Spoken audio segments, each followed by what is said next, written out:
Well, the Dons on senior night try and set the record for Division I wins. They come in at 10-16, and Charles, to get that done, they're going to have to beat a University Texas Pan American team that beat them pretty good in February, and I'm still sure that's still in their minds. Yeah, certainly beat them quite handily at home, but we're home right now, have been playing well.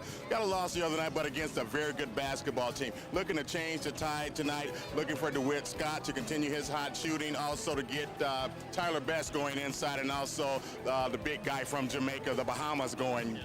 Now, they turned the ball over a lot in the first game, and they're coming off a pretty good win stretch here, but then they lost that one the other night to Utah Valley State. How important, they know they finish up at North Dakota and South Dakota to get their final home game and get that record now and move on? Well, I think that's paramount right now.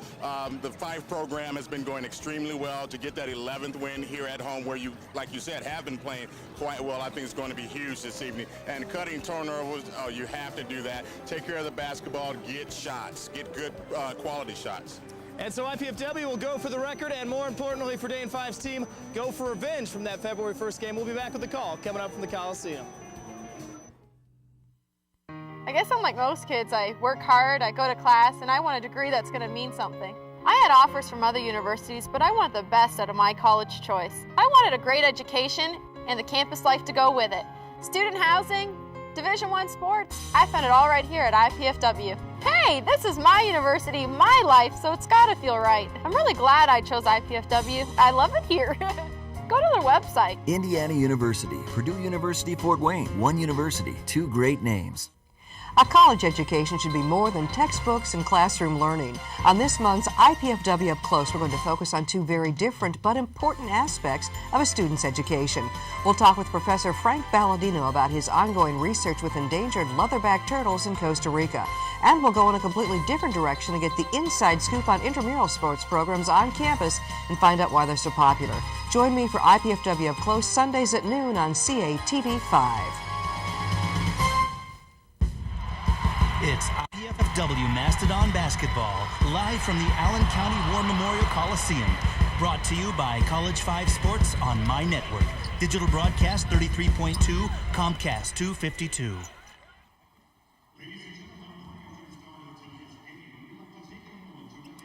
Hi, everybody, and welcome back to the Allen County Memorial Coliseum. You can see the activities on the court. It is senior night. And Charlie, for a lot of these seniors, this is a time, you have three of them tonight. Certainly two have been here their entire careers, and this is a big emotional night for them. And mixed emotions at that, Brian. You realize, and you won't realize it right now, but it'll set in at the end of the game that this is it. You won't be lacing up those shoes anymore, although they have a couple of games, but particularly here at home, it's kind of, like I said, mixed emotions, hard to realize, and you want to just keep playing and playing, forever. But after this, this will be it for those, and they've been great players for IPFW, particularly the two four-year players. Justin Hawkins has just gotten everything out of the ability that he has. He's been a great, the consummate team player for the Dons for 4 years. Quentin Carruthers has battled injuries off and on his career, but he brought tremendous athleticism to this IPFW basketball team. And Tyler Best, he's the inside presence. As he comes out right now, he's been a great...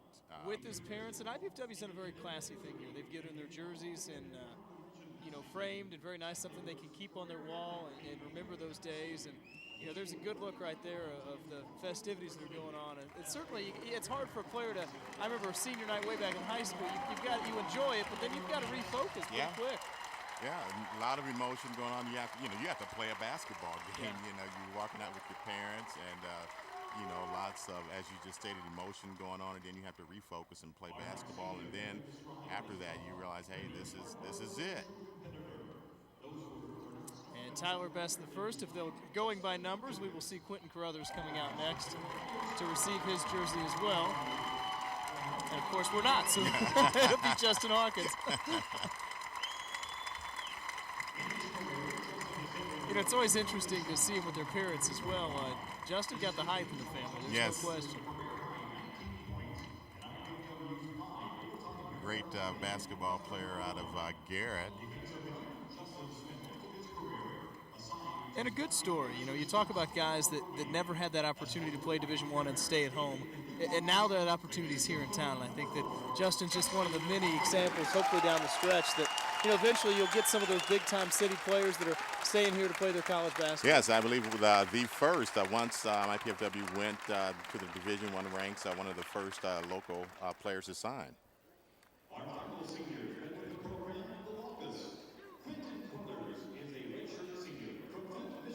Good look there at Justin Hawkins and his parents, and here comes Quentin Carruthers with his parents as well. Of course, Quentin is out of Michigan.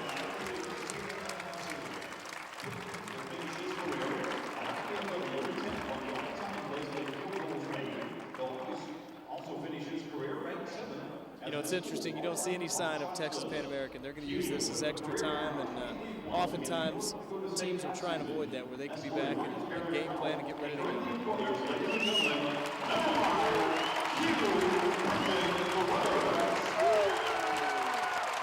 And Quentin's certainly, Ryan, one of the most athletic players who stepped foot on IPFW floor. We've had quite a few, but he ranks right up there with him with his athleticism.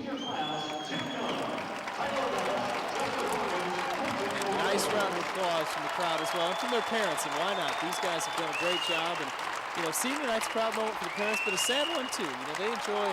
You can see the Hawks crew T-shirts with Hawkins, and they enjoy coming to these games. Yes, and now we were talking earlier about Y ball and playing when you're young. I bet those Absolutely. parents are thinking right now, like, wow, from age probably 4 and 5 years old, and now this will be it. One of the last times we'll see them play at this type of competition. Well, and possibly the last for the parents. The IPFW finishes up in North Dakota State and South Dakota State. Some parents may make that travel, but for some of these parents, and those three, this may be their final time to see them play Division I basketball.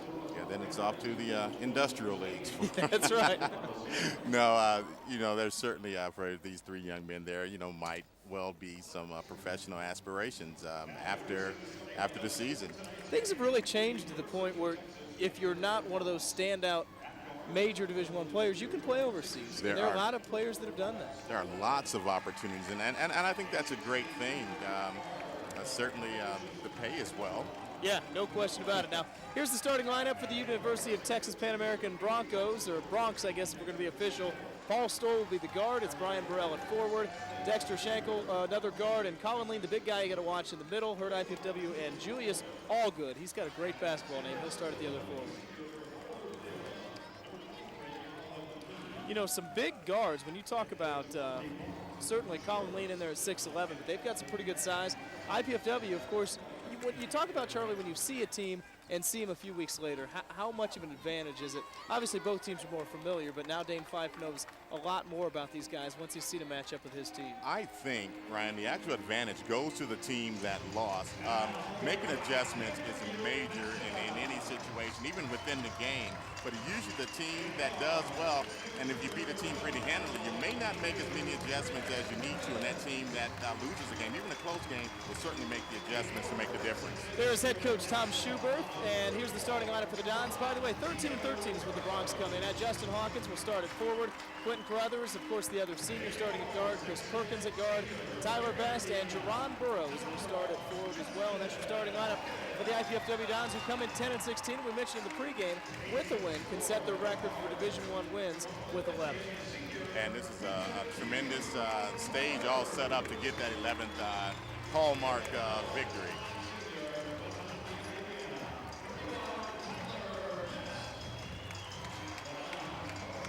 And there's head coach Dane Fife. Of course, he would love to finish this. Keep in mind, the last two games, they've beaten those teams already. Now, they beat them at home, and it's always a lot tougher to go on the road and do that. But he would love nothing better than to finish this season with a 3-game win streak and finish things out. But right now, you got to worry about the Bronx, which is a tough team coming in. And as a coach, you want to improve, and it's not always indicative of the record, but Dane Fife has a chance to do that by record and by other things, subtle things that you might not see in the box scores as wins and losses to improve each year. This is a North Dakota, I say North Dakota, that's who they played last game. This is a Broncos team that comes in on 2-game losing streak. Their last game was against Northwestern, which they played pretty tough and lost that one 67-56. And you look at their last 4, they've lost 3 out of their last 4, but they really probably played their best ball right out of the gate. But still at 13 and 13, it's a team that can certainly do some damage. And looking down through their schedule, they played some pretty tough opponents. Played Iowa as well, and I don't think they embarrassed themselves. Lost by 16, played them pretty tough. And Jerron Burrows will jump things off for the Dons against Colin Lean. Jawan's just, he's come on like gangbusters the second half of the season. Really got some confidence. Tip controlled by the Broncos. They'll bring it down. That is Paul Stoll. IPFW out in the man-to-man defense. That's Lean out top. Certainly one guy they've got to keep an eye on. Over to Shankle. And they look to be running the old flex offense. Yeah, Coach Schuberth already telling him to move early on. And certainly Colin Lean inside. They're going to want to keep out of there. Looks like Tyler Best is drawing the matchup with him. You heard it's not a good shot coming from the bench, but it is a good shot because knocking it down is Brian Burrell, and it's a quick 2-0 lead for the Bronx. Best inside is going to kick it out.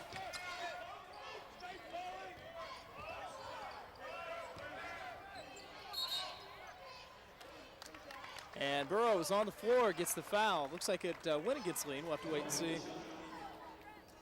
Actually, it's going to be against Julius Allgood. That'll obviously be his first of the game. And a good sign for the Dons. Looking to go inside early. They went inside to Tyler Best, which the Bronx are very concerned about, talking to one of their assistant coaches.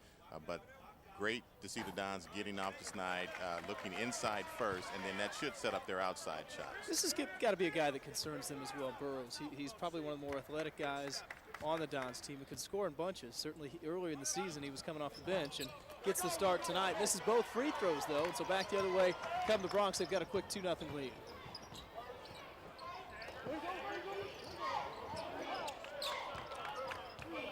Burrell out top of the key, trying to get things inside the Lean, but right now Best doing a real good job of keeping him out of the action.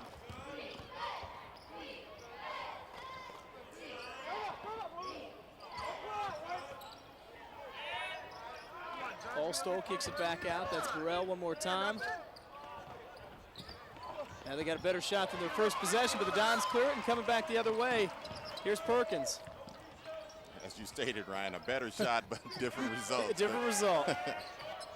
And there's Tyler Best. You got to guard him outside. Just like that, the senior puts IPFW up 3-2. And he's going to be hard to handle if he's going to continue to make that shot outside. You know, well, Coach Schuberth was shaking his head. I don't think they game plan for him to hit that outside. So, you know, he hits one or two, and they'll certainly have to deal with that. Brian Burrell moving it around. Pretty good battle inside between the big guy, Lean, and Tyler Best. And, boy, you can't let him get it down there. No, that Tyler Best did a good job of fighting. That help side defense has to step over right there, Ryan, and give some support on the backside. Hawkins tried for the back door, but the Dons will have to go with Quentin Carruthers. Pretty good looking shot, and he knocks it down. IPFW takes a 5-4 lead. Nice rhythm, right? Q was right in rhythm that time with his athleticism, easily jumped up over the Bronx defender. Stoll out of Lansing, Michigan, but he went all the way to Texas Pan America to play his basketball. Of course, number 4, and a nice looking pass right there inside. And Brian Burrell misses the bunny though. Perkins clears and comes the other way.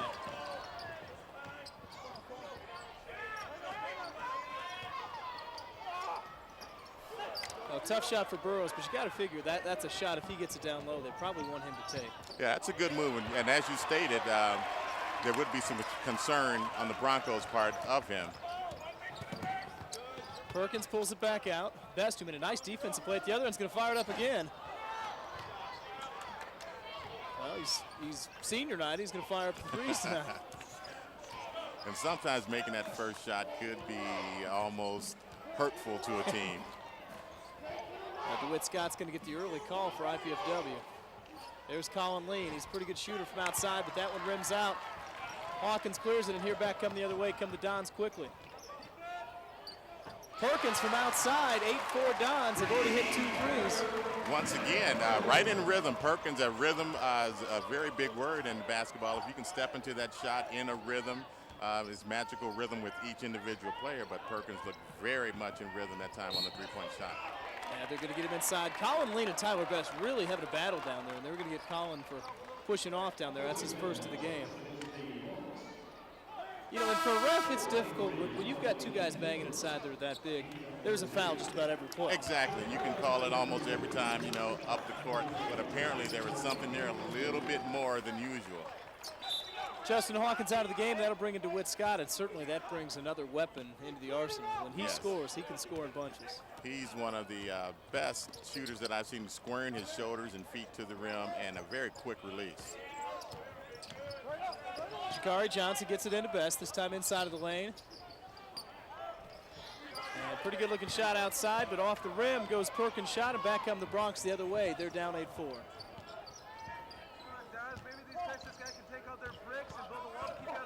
Stroll driving in and finds his man outside. That's Dexter Schenkel. Off the mark, and the Dons pull it down. Out to run now. There's DeWitt Scott. 8-4, 5 minutes into the game right now. IPFW's done most of their damage from behind the arc. Yes, and that's a good shot for DeWitt. He can hit that shot. I've seen him come off the bench and nail that shot. But typically you want to see a player get up and down the court a few times before they start putting them up from out there. And Charlie, I feel Dane Five's somewhat happy about this. Will they get a turnover here? You've held him 2 for 6 on the floor. Get a turnover here. You know, from the defensive end, he's got to be pretty pleased with what they've started with so far. Yes, they've gotten a hand on a couple of basketballs and had some pretty good help defense, except for the one play. Nice drive inside there. Gets his own rebound as Perkins. And a nice pass over to Best, but he's rejected. And right back come the Broncos now in an 8-4 game still. That's great help side defense by Allgood. And right here it comes with Perkins. Oh, nice pass by Burrows. Right back. And he gets the layup. 10-4 Dons. Real nice fast break. Very nice break. Just by Burrows running the floor. He ran the floor, caught the pass, and gave it right back. Oh, Tom Schubert, he's seen enough for right now. He's going to get a timeout, bring in a substitution as well, which will be Kano Edwards. He'll probably come in for Lee, the big 6'9" center. And we'll go to break right now with 14:24 left in the Coliseum. IPFW up 10-4 on the Bronx.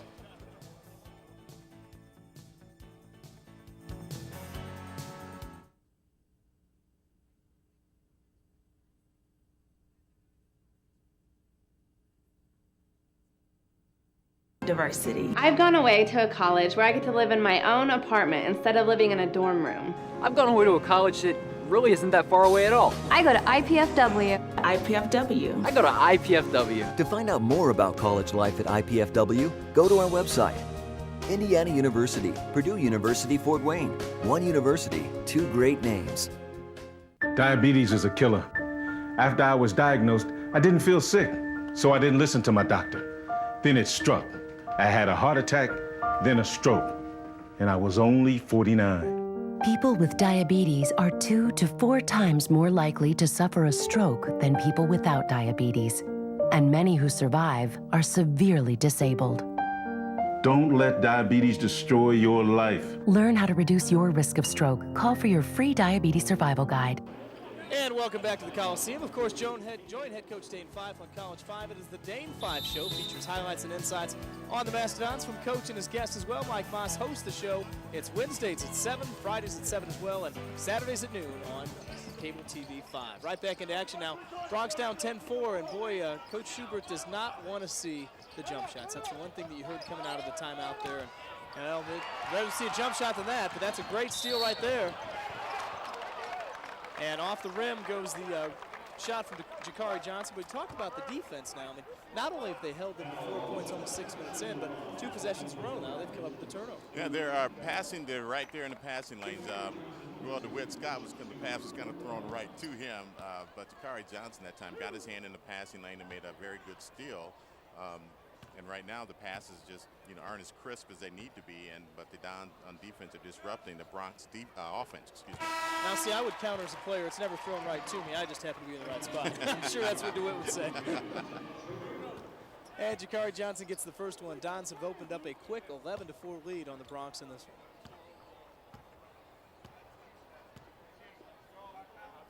Coach Schubert certainly works the sidelines. Well, that's a big-time rebound right there from Brian Burrell, a 6'3" guard out of Texas. And boy, certainly does not jump like a guard. Let's see if they can continue to frustrate the Broncos on offense. You know, we talked about the new player in the game, and they've got a couple of them now, and once again they get their hands on the pass. Perkins really is playing some pretty good defense out there. You talk about getting in the passing lanes. And I think what's happening is, you know, if you get beat like the Dons got beat a few weeks ago on the road, you're viewing that tape and you're viewing that offense, and it looks like the Dons are ready. Boy, great rip by DeWitt Scott. It looked like the Bronx were going to pull off the offensive rebound, quickly come back the other way, do the Dons, and that's into Burrows.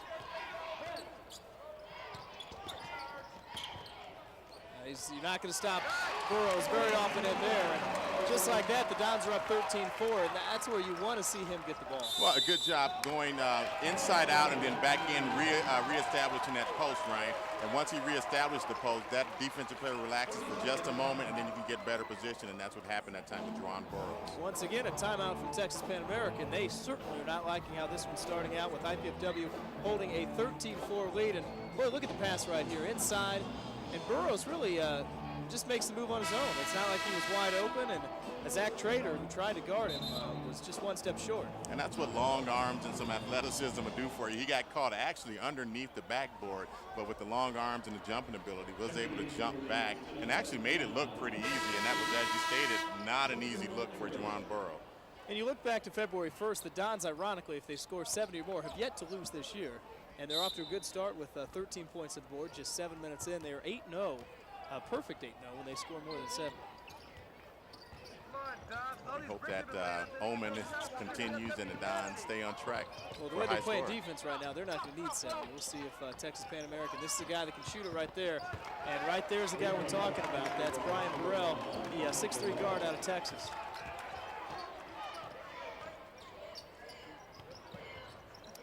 IPFW trying to get the ball back into Burrows.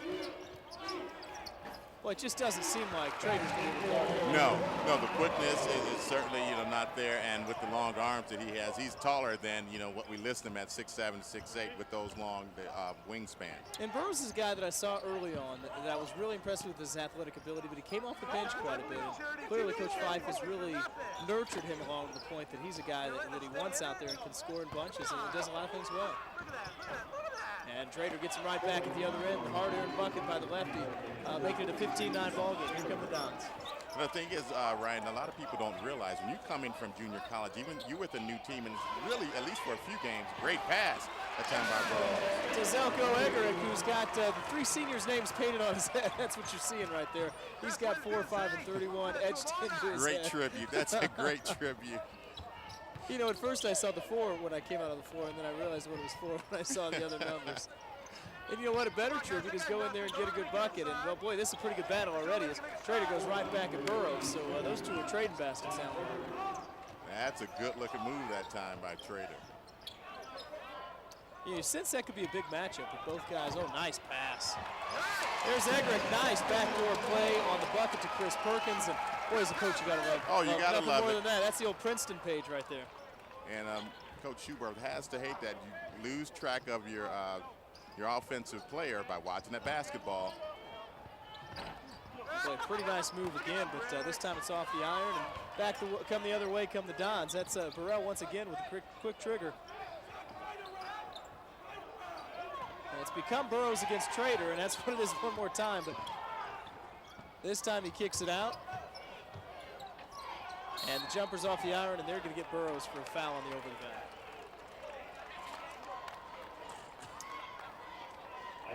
Four players in the lineup, including Justin Hawkins and Quentin Crothers back in for the Dons. And as you can see, we have got a timeout with the score IPFW 19 and the Bronx of Texas Pan American 11. As Dane 5 talks it over with the staff, we will be right back after a quick timeout.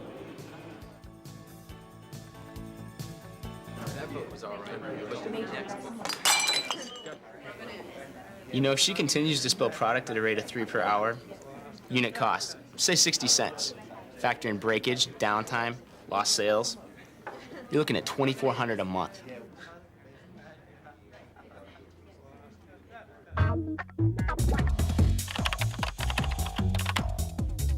Indiana University, Purdue University, Fort Wayne. One university, 2 great names. Parents, there's something you can do to protect your kids from drugs and alcohol. Combine ground beef with egg, tomato sauce, breadcrumbs, and spices. Bake in an oven-safe pan at 350 for 50 minutes. Serve hot. This is Jamie Lee Curtis. Children who eat dinner with their families are less likely to smoke, drink, or use drugs. So, have dinner together every day. Delicious. A message from CASA, the National Center on Addiction and Substance Abuse at Columbia University. And we are back at the IPFW Memorial Coliseum. For tickets to the IPFW athletic events, you can call this number 260-481-6000. You can also go to the IPFW Athletics website, which is gomastodons.com. Of course, that number one more time, 481-6000 or gomastodons.com. Right now, IPFW up 19-11. The Mastodons are going with a pretty good stretch offensively here. They've done a pretty good job of keeping the main players, including Lean, off the board. Yes, they're doing a great job battling in there. We've seen, like you said, some epic battles with Burrows and Trader. Nice step out that time by Tyler Best. Yeah, it's interesting. Best and Trader are not. That's going to be a foul inside. We talked about the battle, and they're going to get Lean on this one, and that's going to be his second real quick. You know, in both of them, it's interesting. Not your typical fouls, just moving around down low. You know, not blocking a shot. Suddenly, their center's got two, and Coach Schuberth not too happy about it. DeWitt Scott coming through. Both teams shooting the ball pretty well. IPFW 8 of 15 on the night, and inside goes Justin Hawkins, and they're going to get a turnover on the Dons. We'll head the other way for the Broncos. It's a very good basketball, you know, so far, minus, you know, the turnovers. Certainly each coach not too happy with the turnovers, but overall it's been pretty good basketball moves on the offensive well, end. And that's a big call with Lean getting a second. You know, he had rested for about 4 minutes, came right back in, and a minute later he's back on the bench. So IPFW will continue to have the size advantage inside. As Lean's going to have to sit down, you would think, at least for several minutes here, picking up his second piece. Both teams staying in that man-to-man. Outside shot, no good, and he's going to come out of the game, I can tell you that. Here comes Demetrius Johnson coming the other way. Tyler Best eyes, he gets it out to Quentin Carruthers, and in and out. But right there is Best. Boy, nice putback. Sometimes it's better to be in the right spot, and that's where Tyler Best found himself right there. IPFW up 10 at this point, continuing to really impose their will at this point. The Broncs are 5 of 12 on the game, shooting just over 40%. You're exactly right about Tyler Best, but in a box score, Ryan, it'll look like a hard-fought offensive rebound and stick back. Well, it's a nice putback. I mean, it may have fallen right to him, but a real nice putback. There's Stoll from outside, and that one's long, and right there is Hawkins to clear the board. Back come the Dons. Now, they're really letting Tyler Best get it, but they better not let DeWitt Scott shoot outside. Down comes the rebound as Burrell, and not only is he their leading scorer, but he also does a real good job on the boards. Yes.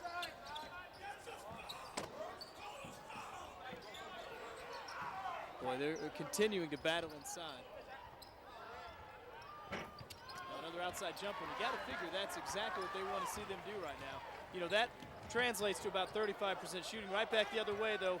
Nice steal by Paul Stoll, and the Broncs will set it up as they come back across. Great anticipation for that wing pass that time, and stole it.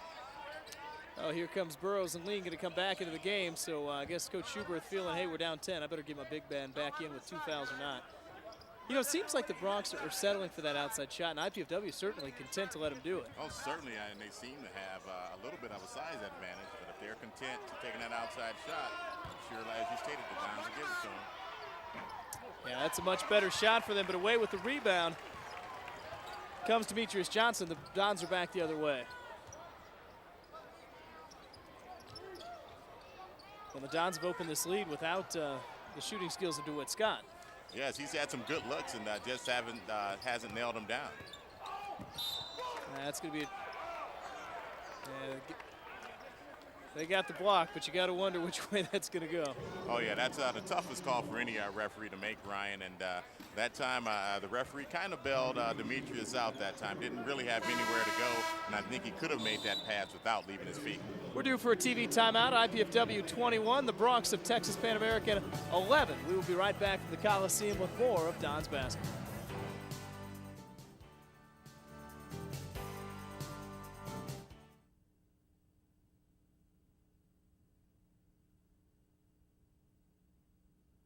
It's a huge responsibility, leading someone into, who knows, communication or science or math. That's what life's all about, right? Learning so you can pass on knowledge to younger minds. Dad, Mom, I want to be a teacher.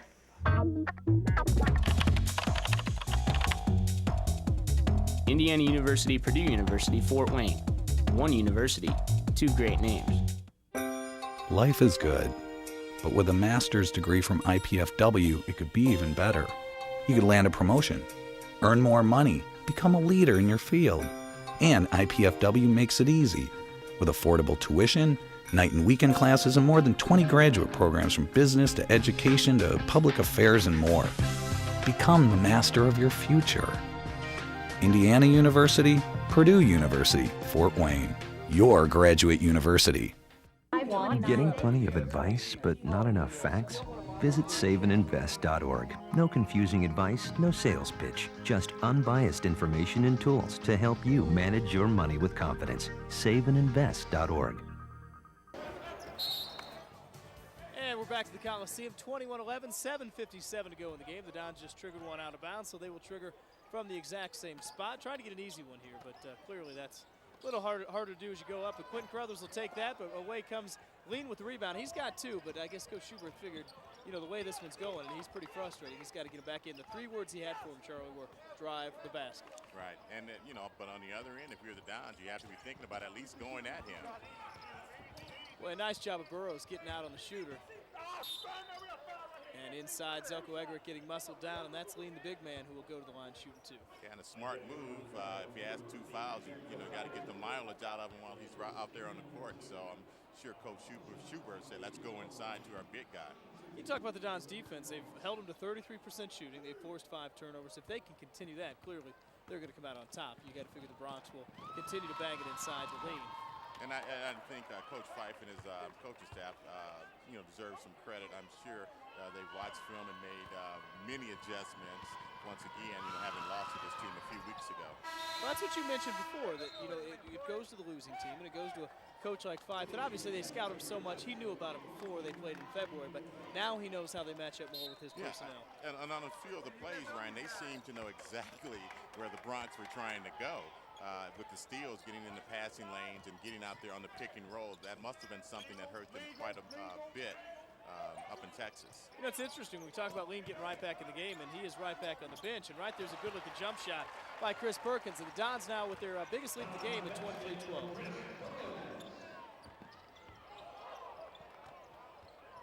Now, clearly, the Bronx are looking for someone to step up. I'd say their best offensive weapon at this point has been Zach Trader, who's been coming in and out of the game. And, boy, Burrow's having a battle down low with Kano Edwards.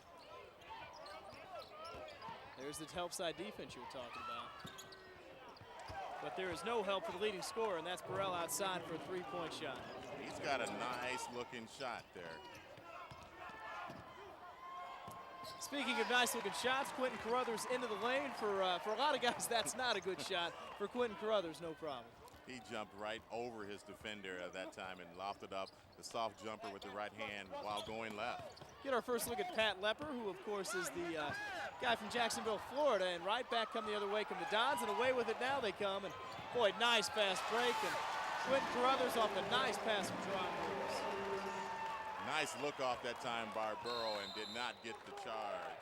He's using them all. He is certainly. That's his second already, along with the TV timeouts. He's going to get a 30-second timeout. It's 27-15. Don's going to love the way this is going right now. Schubert is trying to get different guys in to find that rhythm, but right now, to IPFW's credit, he's not been able to do that. No, and they're just playing, everybody's playing within themselves, playing great defense. And usually if you play great defense, that's going to lead right to instant offense.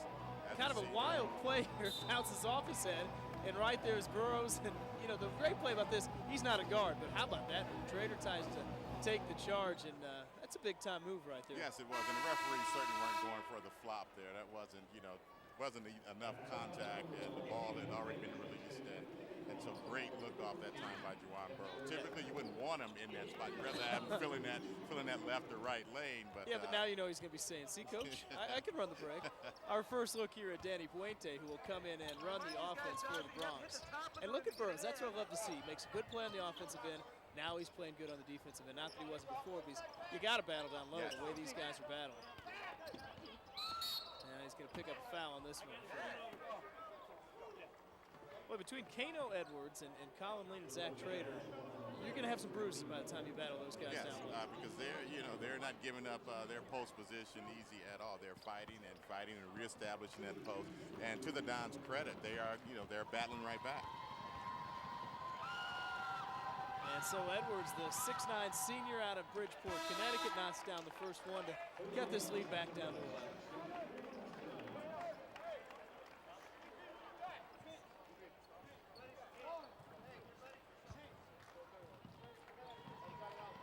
Try and cut it now back down to 10 as the Dons continue to lead this one 14 minutes into the ballgame.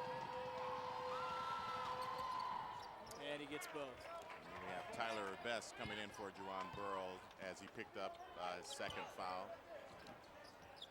A little bit of a trapping zone here for they're back into a man-to-man, but trying to apply some pressure out top. IPFW's done a good job offensively, really getting some pretty good shots, and they don't get much better than that as Tyler Best, the senior, spinning and getting the bucket down low is 29-17. And I think that's what the defense was for, Ryan, to kind of get the Dons out of their rhythm. But as you saw right there, once they broke the soft pressure. Boy, great defense by Perkins out there getting on.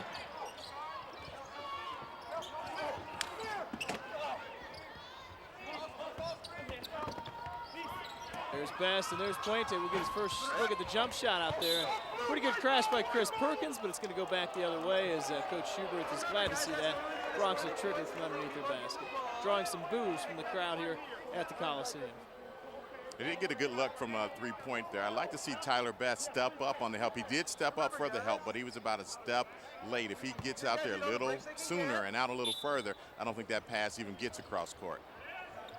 So the Bronx triggered from under their basket. They're back into their offense now. Dons stay in that man-to-man defense, which you will see pretty much exclusively 100% of the time from Coach Fife. I wonder where he got that from. Yeah, I wonder.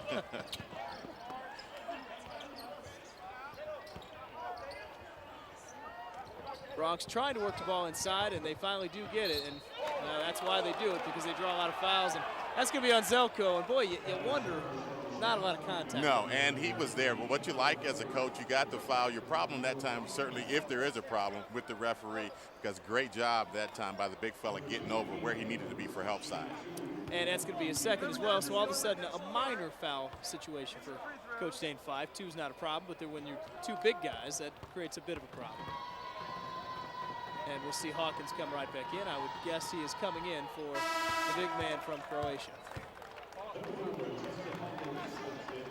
He gave him some good minutes there. You got to sit him down with two, but he's done a good job banging underneath. Yes, yeah, a lot of taking the contact, fighting around, the post up, and playing some good help side. And as we saw him a couple of weeks ago, he certainly can nail a three-point shot if given the opportunity. Kano Edwards comes off the bench, but he's done a good job of putting some points on the board for the Bronx, who have now cut this lead back down again. This time it is 29-19. There's Lepper from outside. Pretty good look, but away with the rebound come the Bronx, and they'll trigger it the other way.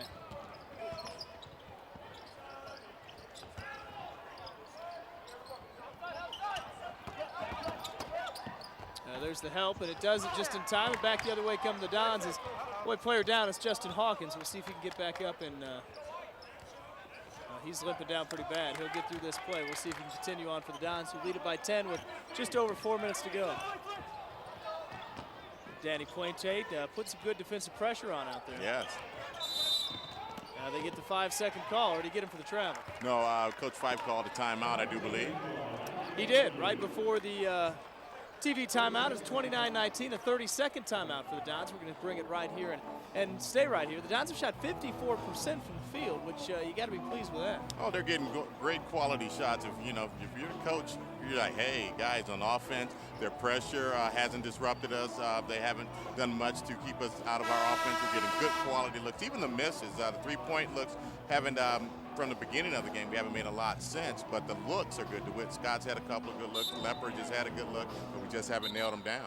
And DeWitt Scott, speaking of him, he checks back into the lineup, as does number 15 as well. Upcoming men's basketball schedule, of course, that is getting down to the wire here, and the Chris Paul Show. You can see that Wednesdays at 6:30, also Fridays at 5:30, on Saturdays at 12:30 here on Cable TV 5 as well. Certainly the IPFW women's basketball team down in the final stretch of their season as well.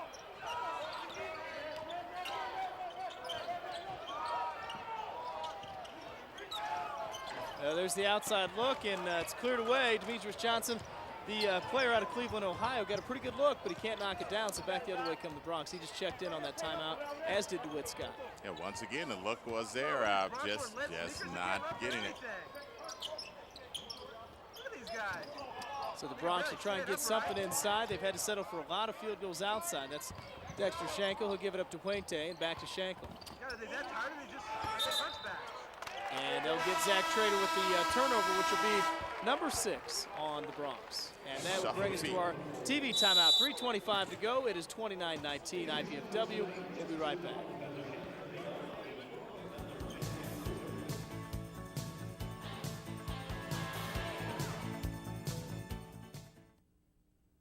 Paper, pencils. We only ask that you do your best. I made you a snack.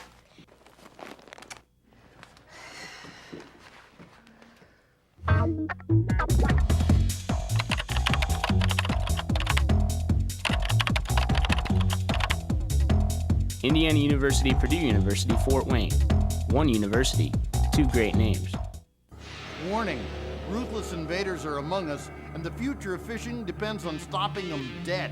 Only you can prevent invasive species from spreading before it's too late. Inspect, clean, and drain your boat, motor, and live wells, and properly dispose of invasive species on land, not back in the water. Stop these evil menaces from taking over and threatening our precious outdoor heritage. Inspect, clean, and drain. Do your part to halt the silent invasion. And a nice looking shot from the Coliseum there. Of course, the latest Mastodons scores and stats, they're available on the World Wide Web. Go Mastodons.com. Check up on the teams, the players, and you can order your tickets as well. It is the official Mastodons athletic website.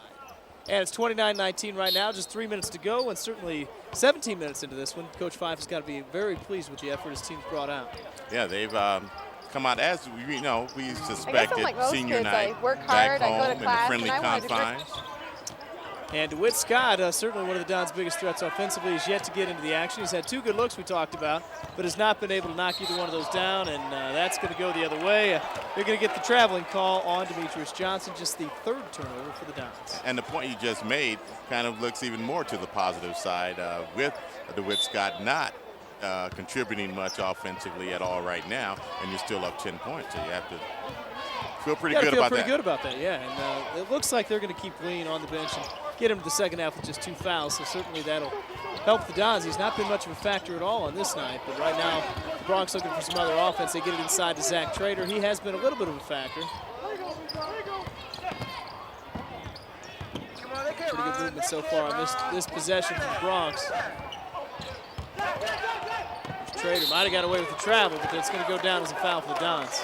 Looked like he shuffled his feet. Yes, it did, and still, that was a pretty good defense on that possession. They'll get 2 free throws out of it, but the Dons they're working hard on the defensive end, and that's what's going to win you this basketball game. And so once again will be Kano Edwards to the line. He's certainly been there a few times already tonight. The only way they're going to score is if you get him on the line. And he's yet to miss one, 4 for 4. He's got his average already.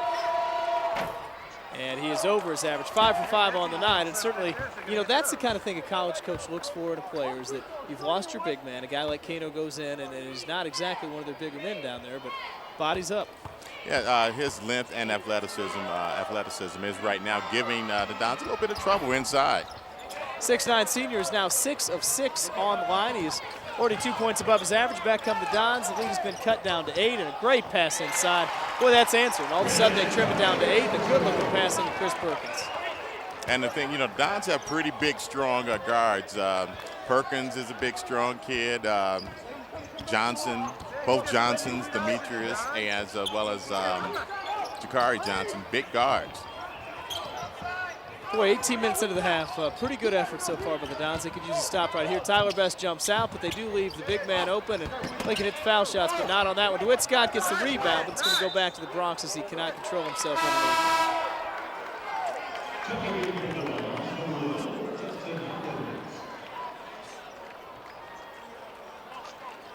Coach Schuberth wants 3 extra seconds. We've got 32 on the shot clock.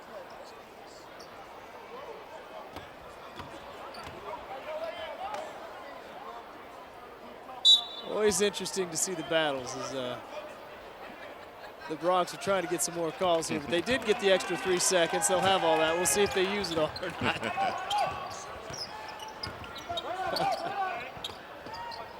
I tell you, his team better answer here in the next few minutes here. It's going to be a scathing halftime speech. Nice looking pass inside from Zach Trader to the big man who we've seen at the line, although he's not going to go this time. They'll take it out underneath the basket.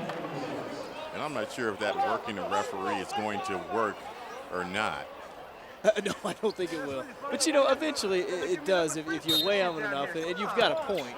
You know, clearly just complaining is not going to do it. Boy, nice inbounds play there, and Zach Trader will go to the line, not because it's the seventh, because he was shooting. And you got to question, there's 2 now on the last couple of possessions that weren't exactly the roughest fouls. I mean, this is the Division I basketball. Exactly. They let him play pretty hard. And I think we just saw a picture of Dane Fife, and I think he agrees with us. Hey, you have to, you know, let some of that contact, as big as these guys are, and we stated earlier, you could call a foul almost every time down the court.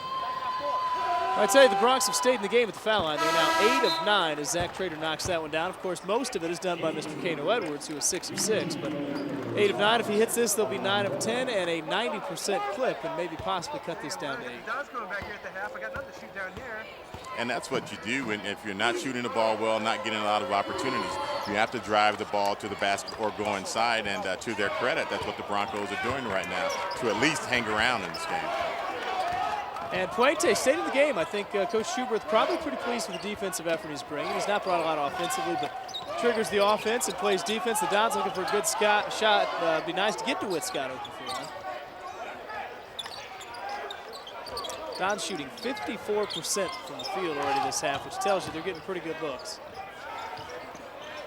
Shot clock down to 7. They're going to have to get one off quick. And, that's what happens when you get down at that level. It's a block shot, and back the other way come the Bronx. Puente pulls it out. Dons lead by 8 with just 1 minute left in the first half. And this, Ryan, is a big possession. If you get it down to 6, that momentum kind of tilts the other way now. I tell you, Edwards continued to battle with Tyler Best, and they're going to have to call something if that continues. There's Puente. We've not seen him shoot the ball much, but we've certainly seen Zach Trader, and he'll do it again this time. Nice pass into Edwards. Boy, we talked about him, and he's become a huge factor. He averages 4 a game. He's now got 8, and that's going to be another foul. This one looks to go on Justin Hawkins. And that's what you're going to expect from a senior. Maybe doesn't score a lot of points, but as a senior at this level, you have to be prepared. Anytime your number is called, you have to be in there. And when your other big fella gets in trouble, and he's coming through. Coach Schuberth telling his team we've only got 5 fouls. You can be very, very aggressive on this possession. Meanwhile, 9 of 11 on the night is what the Bronx are. Big miss there, but down to a 6-point game. Dons have got it up as high as 12, and now it's down to 6. And you like to see something go to DeWitt Scott. But Burrell's really sticking with it. He's done a good job. This is a big possession. We talked about that. I think Dane Fife would love to see them get a good possession, go in with an 8-point lead.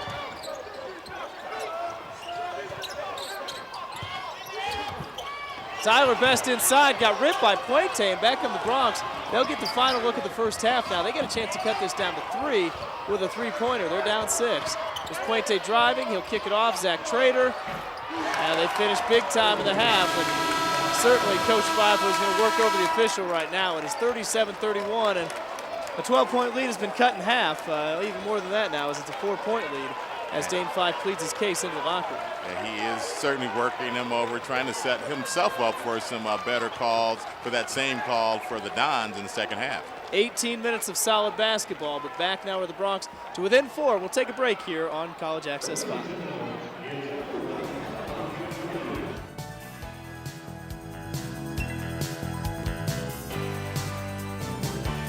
I guess I'm like most kids. I work hard, I go to class, and I want a degree that's going to mean something.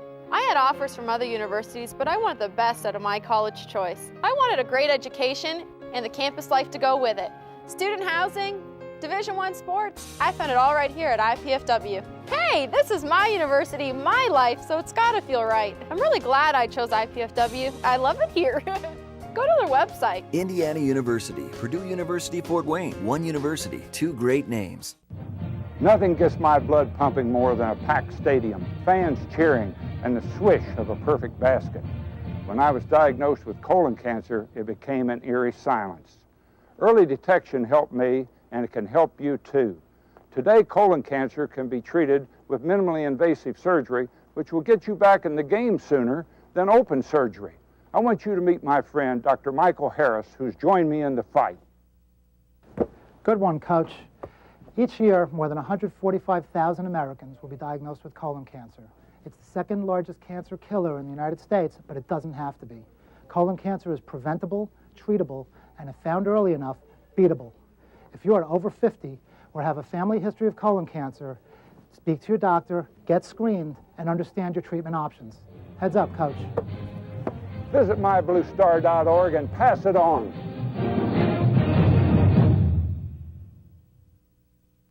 Salam. Jam. Salam. Eywa. Rita. Apa? Mir. Shanti. We all want the same thing. Peace. And Rotary clubs are making it happen. Through international scholarships for young people to promote peace and understanding around the world. Rotary. Humanity in motion. Pizza! I must eat. Wait, what is this? Capsicum annum? Agaricus bisporus? Allium cepa? Can we eat this? Peppers, mushrooms, and onions. Eat your pizza, man. Funny. Indiana University, Purdue University, Fort Wayne. One university, two great names. And we are back at the Memorial Coliseum. 31-27 is our halftime score. The Upward cheerleaders of Fort Wayne out there dancing to the beat out there. And certainly Dane Five had to love Charlie for 18 minutes how his team danced to the beat. Boy, it just shows it's a 20-minute half. All of a sudden, instead of going in 10 talking about what a great half you played, you're only up 4 now. It's basically a stalemate. You're exactly right. And in the other locker room, you're looking at that half empty, half full side of things, Ryan. They're in there. Hey guys, we've been outplayed. We're not shooting the ball well, but we're only down 4. So the second half, hey, we can win this basketball game. Dane Five has to find a way to get his crew coming down the second half charged up because it looked like, they had the momentum. They, for the most part, outplayed the Bronx for the most part of the half, but only up 4. Dons shoot 52%.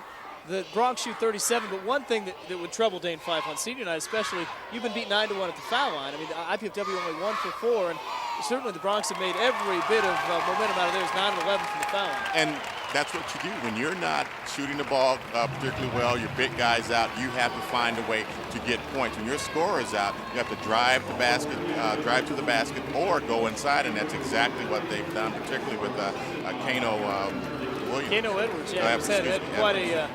not a guy that rolls off the top of your tongue. He averages 4 a game, but like you said, he's stepped up. He's a senior, and this is one of his final games, and he's done a great job. You talk about leading scorers. There's been no one really except for Chris Perkins has done a great job. He's got 11 to lead the Dons and has really sparked them offensively. And a lot of that did come pretty early for Chris, but still overall he's played quite well this first half. Yeah, a guy averaging just under 6 points a game, getting 11 tonight. And certainly you got to get DeWitt Scott involved. There are guys you've got to get involved. But offensively, when you're talking about shooting 14 out of 27, 52%, you're not overly concerned with that effort. No. Shooting the ball, that well. And like you said, DeWitt Scott, the half full side of the thing is he's given us pretty much nothing. He does have 3 defensive rebounds, but if he gets going in that second half and we continue to shoot the ball pretty well, we should be okay for this game. Dons didn't exactly catch a weather break tonight. Of course, with the winter storm warning, probably a lot of people wondering, are we going to go out? You never know what they're going to face after the game, but we know what we're going to face in the second half. It may have kept some fans away, but we're going to see a battle with both guys leading. We talked about the center with 2 fouls. He's fine now. He goes into the second half with only 2. Yeah, and on the Don side of things, you have to have this basketball game. This is a big game. Been playing quite well at home. You did get beat once again by a very good Utah State team. I believe they were 19-7 or whatever, a very good record. And you've been playing quite well at home, so this is a very big basketball game. Senior night, and it once again will take that win total to 11. And sure, you have a chance on the road to get it up there, but you'd love to get it here in front of the home fans. Yeah, this is starting a 4-game road swing for this Bronx team. So they have seen their final home game. Of course, this is the final game for the Dons this year in the Memorial Coliseum, a place they have played very well of late. You talked about that recent loss, but this is one that, what changes do you expect for Dane 5 to make? I mean, you almost figure for 18 minutes you played well, but you know this is a game in Division I. You're going to have to adjust something. Yeah, well, you have to get your hands back in those passing lanes because towards the end, how they were getting to the line, they weren't quite driving to the basket. They were getting the ball inside, and particularly, once again, with Kano Edwards, he was getting the ball up on the glass and then getting fouled by the Dons, got our big people in trouble. So we can get that, disturb their offense like we were doing out on the perimeter, getting our hands in those passing lanes and not giving them the opportunity to get the ball inside. Talk about the seniors, not a dramatic impact on the scoreboard. For others, the best of those with 6 points. Hawkins is yet to check in. And of course, Tyler Best, actually, he would be the best. He's got 7. So you've got 13 from your group of seniors, and they played pretty well. Hawkins has been in and out of the game, playing sparingly. Yeah, with Tyler Best particularly, I was impressed more with his defense and getting hands on basketballs and guarding the post than even with his offense, although he did play pretty well on the post inside. And it looks like it is senior night for the IPFW cheerleaders as well. We're going to go to break with just about 8 minutes left before we tip things off in the second half. IPFW leading at halftime, 31-27. We'll be right back with more action here from the Coliseum on Cable Action.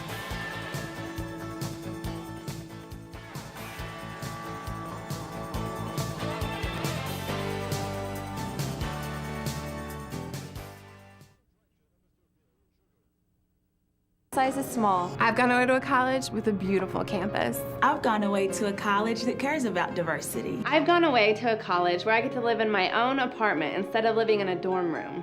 I've gone away to a college that really isn't that far away at all. I go to IPFW. IPFW. I go to IPFW. To find out more about college life at IPFW, go to our website.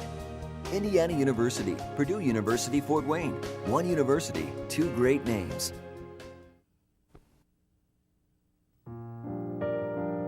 Living with diabetes is the pits. When I wake up, the first thing I have to do is check my blood sugar. I just want to feel like all the other kids without pricking my fingers or injecting myself with insulin. Diabetes is rough on my whole family. When I was diagnosed, my mom couldn't stop crying. But imagine a cure.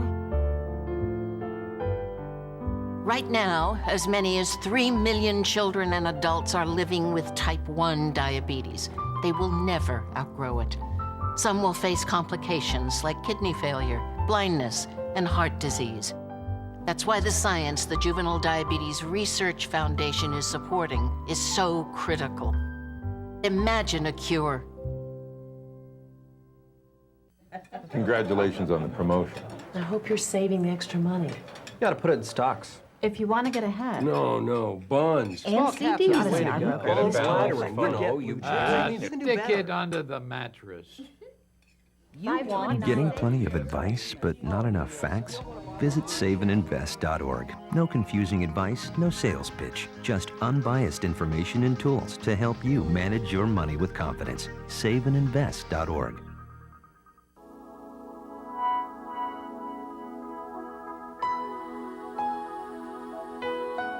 While progress should never come to a halt, there are many places it should never come to at all. So we work locally with communities, businesses, and people like you to save precious places around the world, forever. I'm Paul Newman. Help the Nature Conservancy save the last great places. And welcome back to the Memorial Coliseum in Fort Wayne, Indiana. 31-27. The Dons are up on a game they pretty much controlled most of the 20 minutes, but Charlie Washington joins me here, Ryan Elijah, with the call where the crowd getting ready for a game that should come down to a pretty good finish here. But boy, we talked about a game controlled by the Dons, and clearly we've got a barn burner setting up for the second half now. Yeah, that old concept, the first 3 minutes of the basketball game, the last 3 minutes of the first half, the first 3 minutes of the second half, as we see some highlights here. Good pass. Yeah, Jerron Burroughs and Tyler Best came out right away and nailed his first three, and that it is right there. He's got 7 to lead the Dons right now, and back the other way came certainly Burrow, their leading scorer. He's got, he was cold early, but he's now leading all scorers with 8 points. And And boy, there's been a battle inside, and that's one guy that has done pretty well in there with Lean, who's not scored. He's their second leading scorer. They've done a good job keeping him off. He's been in foul trouble. Quentin Crothers has played well as well, but has not gotten many looks. Maybe one of the better plays here. Quentin Crothers gets it back out. DeWitt Scott, they have not been able to knock down the open looks, but that was actually Perkins that knocked down the jump shot. DeWitt Scott has not been able to. And Perkins really set the tone defensively. Yes. He leads the way with all scores and has done a real good job. This was one of the better fast breaks. A nice look from Jerron Burroughs, and Perkins finishing with 2 of his 11. You know, one thing we look at, Charlie, when you see these layups and you talk about 52%, this highlight reel is a big reason you're able to do that. Yes. And Burrow, a guy that reminds me a little of DeWitt Scott, that he can score in bunches, and Jerron Burroughs certainly has done pretty well inside as well.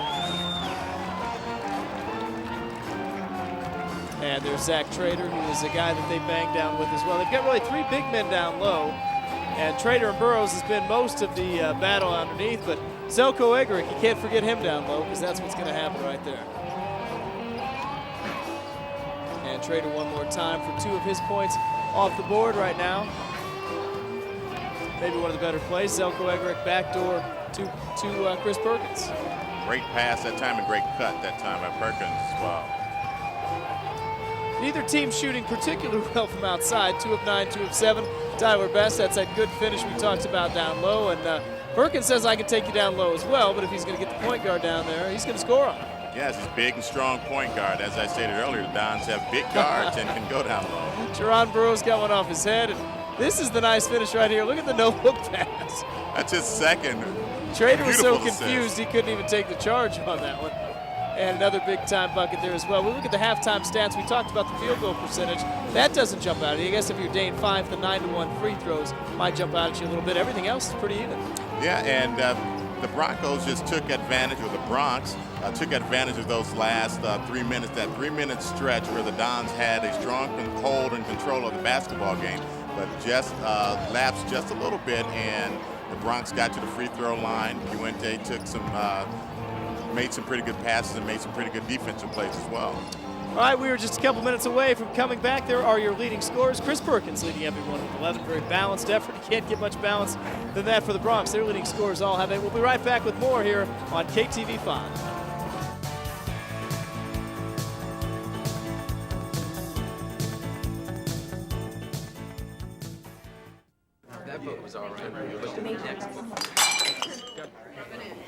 You know, if she continues to spill product at a rate of 3 per hour, unit cost, say 60 cents. Factor in breakage, downtime, lost sales, you're looking at $2,400 a month.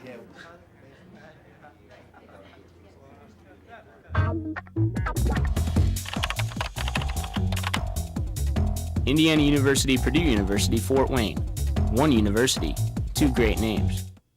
When it comes to dogs, cats, and kids, sharing just comes naturally. They share their toys, their beds, even their favorite snacks. But pets and people can share other things as well, like disease. Zoonotic diseases are illnesses that can be transmitted from animals to humans, like leptospirosis, or diseases that affect both people and pets, like Lyme disease. Fortunately, you can help reduce the risk by visiting your veterinarian. Your veterinarian can help protect against zoonotic disease and potentially harmful parasites. Most important, a wellness exam from your veterinarian twice a year can help detect, treat, or prevent health problems before they become serious. So share affection, not illness, and ask your veterinarian about zoonotic disease protection for all your loved ones. A message from the American Veterinary Medical Association and your local veterinarians. A college education should be more than textbooks and classroom learning. On this month's IPFW Up Close, we're going to focus on 2 very different but important aspects of a student's education. We'll talk with Professor Frank Balladino about his ongoing research with endangered leatherback turtles in Costa Rica. And we'll go in a completely different direction and get the inside scoop on intramural sports programs on campus and find out why they're so popular. Join me for IPFW Up Close Sundays at noon on CATV5. And we're back at the Coliseum, just seconds into the first half, or the second half, I should say. The Dons come right back out. And nice looking pass from Tyler Best inside to Burroughs, who will give it to Hawkins. And he will knock down the three. You can't ask for a much better start than that, Charlie. Great start. That's what you're looking for. Once again, these first few moments of the second half, great indication. Things are going to be looking up for the Dons. Now the Dons want to get it done on the offensive end or the defensive end. The Bronx do not bring their second leading scorer, Colin Lean, back out to start the half. He'll start it on the bench. Of course, Zach Trader and certainly inside Edwards has played real well with him on the bench. Well, so much for the good start, because right back at the other end is Dexter Schenkel. It's the first we've seen him shoot from behind the arc, and he knocks down the three. First points of the night. At this level, you can't give open looks. Guys at this level shoot and practice that three-point shot enough. You have to put some pressure on it, make it look a little different. Now that one, I'm not sure if he meant to bank that or not, but the Bronx are heading the other way. We're going to assume that he did. Now the Bronx got a chance to cut this under 4. Boy, they were down as many as 12 and have not been within 4 for the good 17, 18 minutes of this game. Trader continues to battle inside. Edwards is well above his average. And good effort by the Dons. Back the other way comes Hawkins. Triggers it to Perkins, and certainly they would like to get well, inside. They'll shoot to Quentin Carruthers. I thought that ball was going in with his strength and athleticism. I thought he just had a shot at making that. 34-30, just over a minute and a half back into this one. The Dons have only scored 1 from the foul line all night. They hope to change that here with a pair from Quentin Carruthers.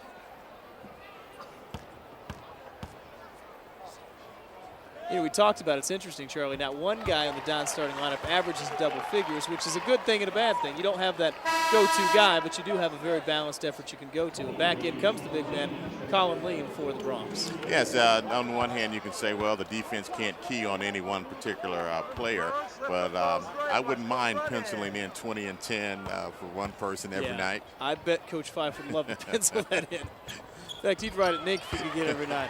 Well, the Dons put 2 on the board. They're now up 36-30 as Quentin Carruthers makes them 3 out of 6 on the night from the line.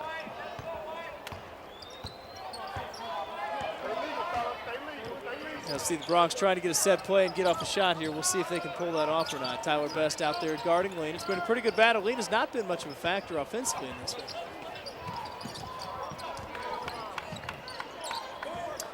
And they go to him now. Good look to Trader. Well, Chris Perkins continues what's been a great night. Offensive break, and he finishes it off. Dons open up an 8-point lead, and Perkins continues to get it done on the defensive end. That's a great move, avoiding the charge at that time and using the left hand, going away. 7th turnover on the night, and certainly Perkins has had his hand in 3 of those. That's what you want to see if you're the Dons. Get big Zach Trader out there throwing the pass that flies away. Right, they're active on the perimeter, Ryan. Once again, like they were earlier in the game, active on the perimeter, keeping the ball from the post, because once the big fellas get it down in the post, they're going to create some problems for the Dons inside. Here come the Dons. They've quickly opened up very quietly as well, an 8-point lead, and well, you can maybe make it 10 if Quentin Carruthers can connect, because he is going back to the line. It's funny, we talked about the first half, they couldn't take advantage of that. Now 2.5 minutes in, they're doing just that, as we're going to see DeWitt Scott for the first time in this half.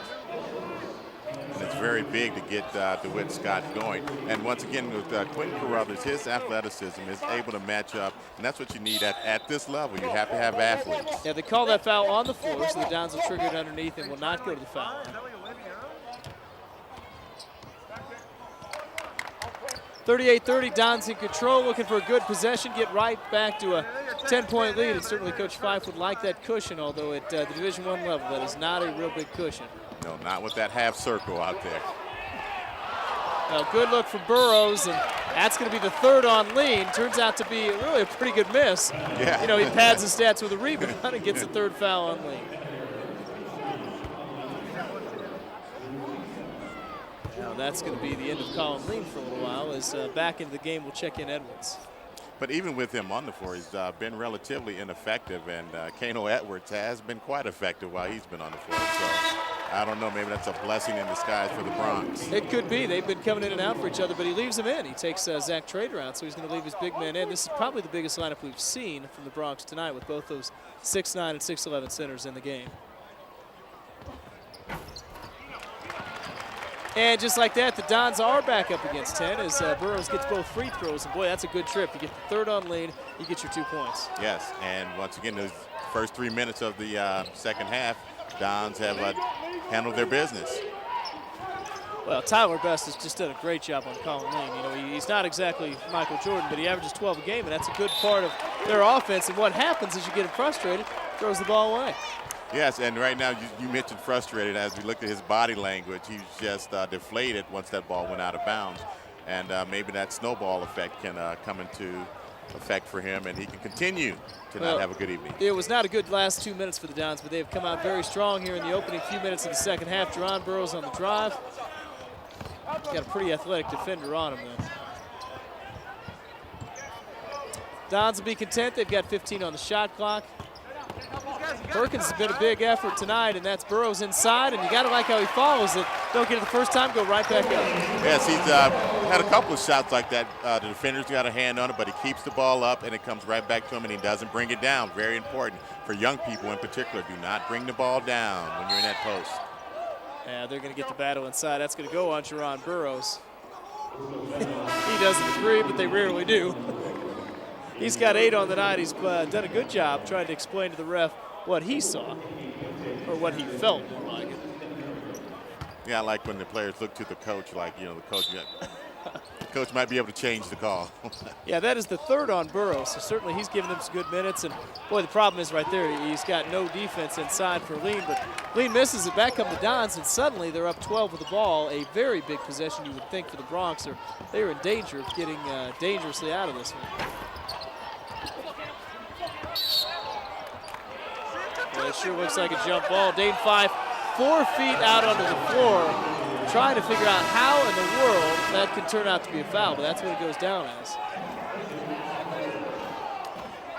And so that brings us to a TV timeout here. 42-30, 15-56 to play from the Coliseum. We'll be right back here with more of the call from the Coliseum on KTV5.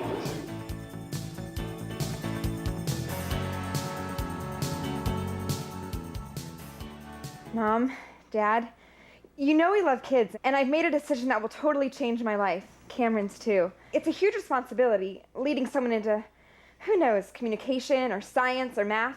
That's what life's all about, right? Learning so you can pass on knowledge to younger minds. Dad, Mom, I want to be a teacher.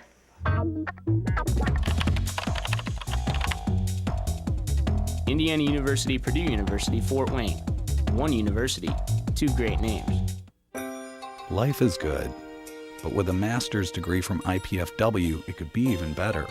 You could land a promotion, earn more money, become a leader in your field. And IPFW makes it easy, with affordable tuition, night and weekend classes, and more than 20 graduate programs from business to education to public affairs and more. Become the master of your future. Indiana University, Purdue University, Fort Wayne, your graduate university. All right, back to the Coliseum, and as here's the last possession for the Dons inside. Chris Perkins, a great job of penetrating, and that's what happens. Burrows inside, and you know, couldn't have worked out any better. He gets his own rebound, pads his stats, and back he goes, and Dane Fife still working the referee down at the other end. 42-30 is our score, and Charlie, we talked about coming out strong, and clearly they have done a very good job of doing that in the first 4 minutes. Hey, you have to gain confidence, and at the same time, while you're gaining confidence, kind of deflate the other team at the same time. Dons led 31-27, so it's been 11-3 so far in this half for IPFW. And Zelko Egerick back in the game, jumps out to help early. And Bronx trying to get one of their 2 big men, but boy, it's been a defensive story. And Quentin Carruthers with the big-time stuff. And that will bring the crowd on their feet for the loudest ovation of the night, and why not? Well, I've seen him in dunk contests, and he can get a little more zanier than that. But we'll take the 2. Nice job by Q, getting in the passing lanes. There's Colin Lee. We talked about him being very quiet on the night, but he scores what turns out to be just his 5th point on the night. Boy, that's senior night. There's DeWitt Scott, and oh boy, that's a tough call because DeWitt Scott buried the 3, but it's going to go as a charging foul. Once again, Perkins looking real good on the penetration, just didn't and couldn't hold up that time. You know, if you want to find a silver lining, DeWitt Scott was nothing but net on the jump shot. And that's the one thing I think you'd like to see. You've got to be real pleased if you're Dane Fife on the defensive effort. Yes. Oh, and you love the three. You love to have that three, but you still feel good because you go back down. I made it, so you're still feeling good about yourself, and your confidence is still up. Yeah, the Bronx did a good job of showing in the first half, though. They can certainly put it together quickly, and you got to figure this is far from over. And a good effort, but they're going to get Eggerick with the foul. And Fife's not happy with that one either.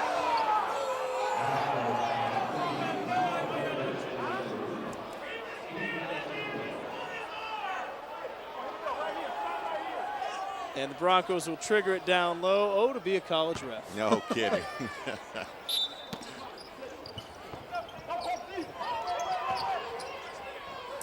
Broncos go deep. They're down 12. We've got just under 15 minutes to play here in the second half of the final home game of the Dons season, trying to set a record with an 11th win.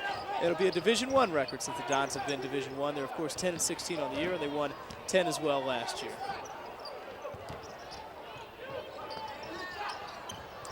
That's a guy that can shoot him back in very quickly, but the Dons have done a real good job on the defensive end as Eggerick clears that one.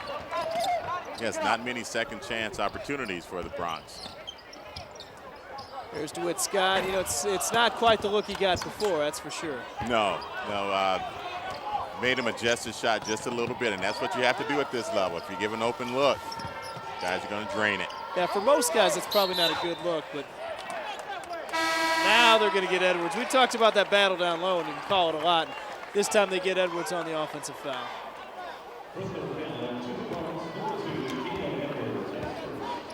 His first on the night, so 44-32 is our score. 14 minutes to go. The Dons trying to stay in control of this one. Still shooting, well, right now at 50%, so they continue to do well on the offensive end.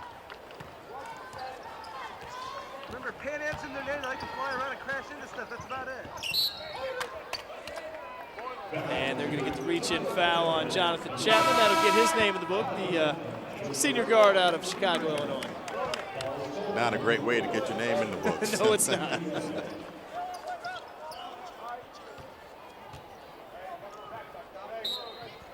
Tyler Best still battling underneath. And you got Quentin Carruthers has hit his slam dunk. Best has hit his three. Now Hawkins needs something, and they'll have a final memory from their senior night. But the memory they won is the victory. Good looking kick out.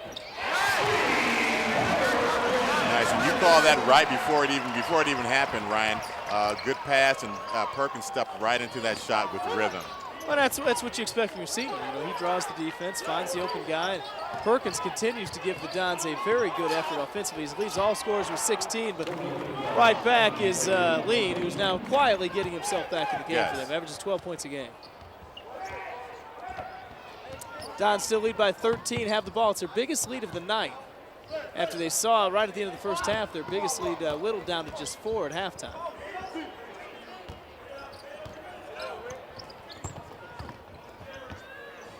Tyler Best has turned into the offensive assist machine now. There's another one outside, and Zelko. He's got 3 names carved in his head, and he gets a 3 outside. The Dons are up 16. And he can nail that shot, but as you stated, Tyler Best doing a great job drawing the defense and dishing, draw and dish. Great help that time. Well, good defense by Eggerick. He went straight up. I've been impressed by him tonight. He's done a lot of good things that maybe don't get noticed in the scoring book. You're exactly right. He just made the 3-point basket, but before that, he had done a lot of good things to help his teammates on the floor. Oh, nice soft touch inside by Jakari Johnson. Boy, he had the quick release, and that's a shooter's touch right there. Yes, and he touched all parts of the rim that time. Don't look now, but the Dons have their biggest lead of the night at 52-34. Dane Fife has got a real intense, pleased look on his face. Not so much for the other team from the Bronx. We'll take a timeout here with 12 minutes to go. We'll be back in the Coliseum. The Dons lead this one by 18.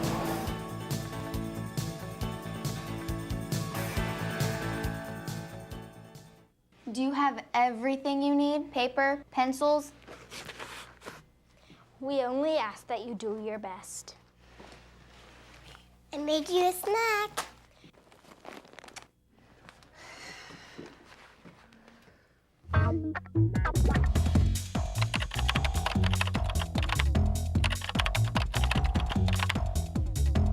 Indiana University, Purdue University, Fort Wayne. One university, 2 great names. We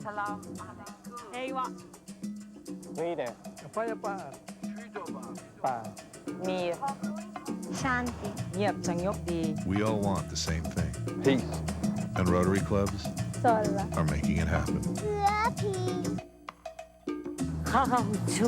Through international scholarships for young people to promote peace and understanding around the world. Rotary. Humanity in motion. And we're back live at the Coliseum. We talk about a nice shooter's touch there by Chris Perkins. He had no doubt about it, Charlie. He knew it was in. Oh, yeah, right as soon as it left his hand. It was a pretty good-looking shot. He got the soft kiss, 52-34. Dons have opened up their biggest lead of the night at 18, and they'll look for, well, they almost got a steal right off the bat. Perkins and Jakari Johnson continue to really play good D out on the perimeter. That's the one thing you notice about the Dons tonight. It's been their defensive effort. Yes, and that's when they've controlled the basketball game, when they've controlled those perimeter players and keeping the ball from going inside and the drives. There's an outside three right away, so that'll cut the lead back down to 15 as the Broncos get exactly what they want out of the timeout. That's a good look and a good possession. It's a team that averages 70 points a game almost, so the Dons have done a good job. And I'm not sure that's how Coach Fox drew it up, but they'll take the bucket from Chris Perkins. I'd like to see that one on the chart. Inside move, that'll get Zelko Egerick, which I believe will be his third foul.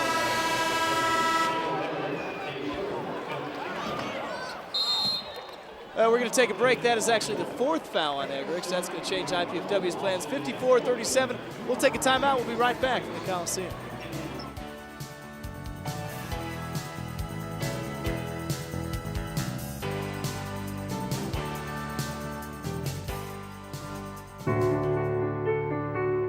What's it like when you hear your calling? Will you remember where you were? Will you ignore it? Or will you listen?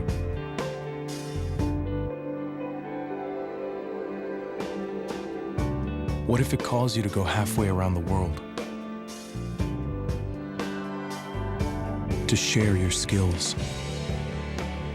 To serve people you've never met? To do things you never thought you could? What will you do when you hear your calling?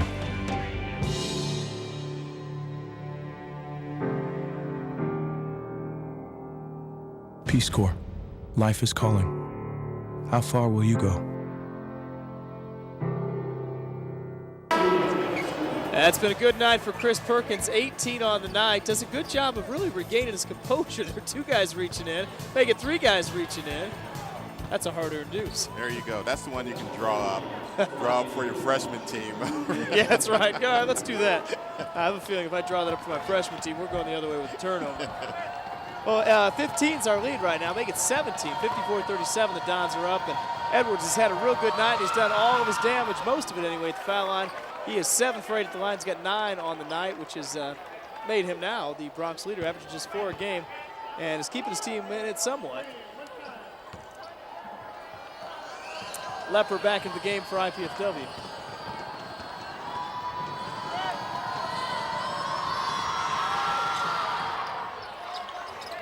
You got a chance to see this team play at the Gates Center. How'd they respond? Quite well. Quite well. It was 70s night. So, you know, festive atmosphere, a larger crowd. It looked a lot larger at the Gates Center. And they looked really, really good, actually. Well, the Bronx came out with a little token zone press. They're right back into looks to be a 2-3 zone. First we've seen of that all night. And that's going to be a turnover. Quentin Carruthers will be the 6th turnover on the night for the Dons. We'll have to see next time down, but it looks like they switched up to a 2-3 zone. Wonder if that'll bring DeWitt Scott off the bench. If I were sitting over there, it would. Yeah, that's right. Get him in. Well, Burroughs continues to battle with Edwards. Those guys are bruising down there. Played in the middle at the college level is not for the faint of heart, and a nice block by Tyler Best, who's done a real nice job underneath. No, and you make a good point. A lot of people really don't understand how physical this level of basketball is. Yeah.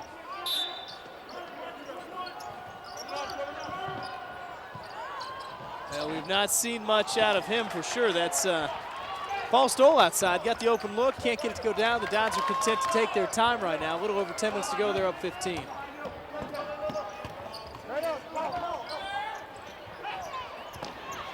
There's Lepper, a pass, we'll call it, to Tyler Best underneath.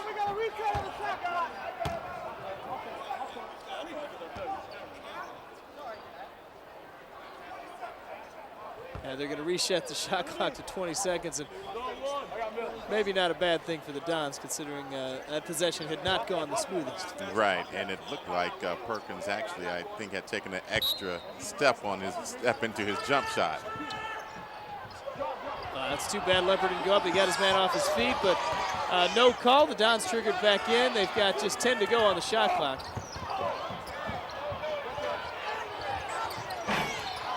Best from outside. They'll go the other way, just over 10 to go. Maybe not the best possession they've had all night. Well, three-pointer just like this. You mentioned it before with that arc out there. No lead is safe at this level. No. That's Jonathan Chapman's been quiet tonight, but hits a big three for the Bronx to cut this one back down to 12. The Dons had their biggest lead at 18 just a few minutes ago.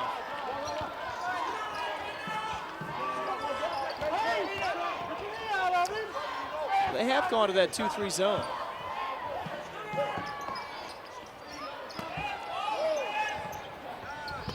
That's the one guy that's killed them all night. Perkins hits another one. He's got 21 on the night. And the bench was yelling every time Lepper touched the ball. Shooter, maybe they should also do that for Perkins. You think you might at this point with 21, and certainly that's his third three on the night. Yeah, they're going to get Burrows inside. So one thing that's starting to add up for the Dons is fouls. We've got Eggerick with 4. If that is on Burrows, which it is, that'll be his 4th as well. And Zelko's going to come back with his 4th foul. So 9 minutes to go. Dons in a little trouble underneath. It'll be interesting to see who DeWitt Scott comes for. We have Lepper and Scott on the wings out there. No, we won't have it, though. He's going to come for Lepper. Zelko's going to come for Burrows. You know, we talk about Zelko. He's going to give him some real good minutes. So that's a case where even though your 2 big guys underneath have 4, if you've got him underneath, you're fine. Yes. You know, as long as he doesn't get his 5th.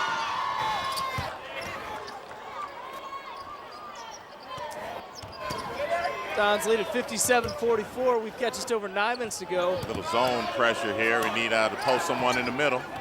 They've done a good job of not letting that affect them. And this is going to go as a foul on the point guard, Paul Stoll. Yeah, the key to that kind of defense, breaking down that kind of defense, is to get someone, get the ball to a middle, preferably a wing player who can handle the basketball.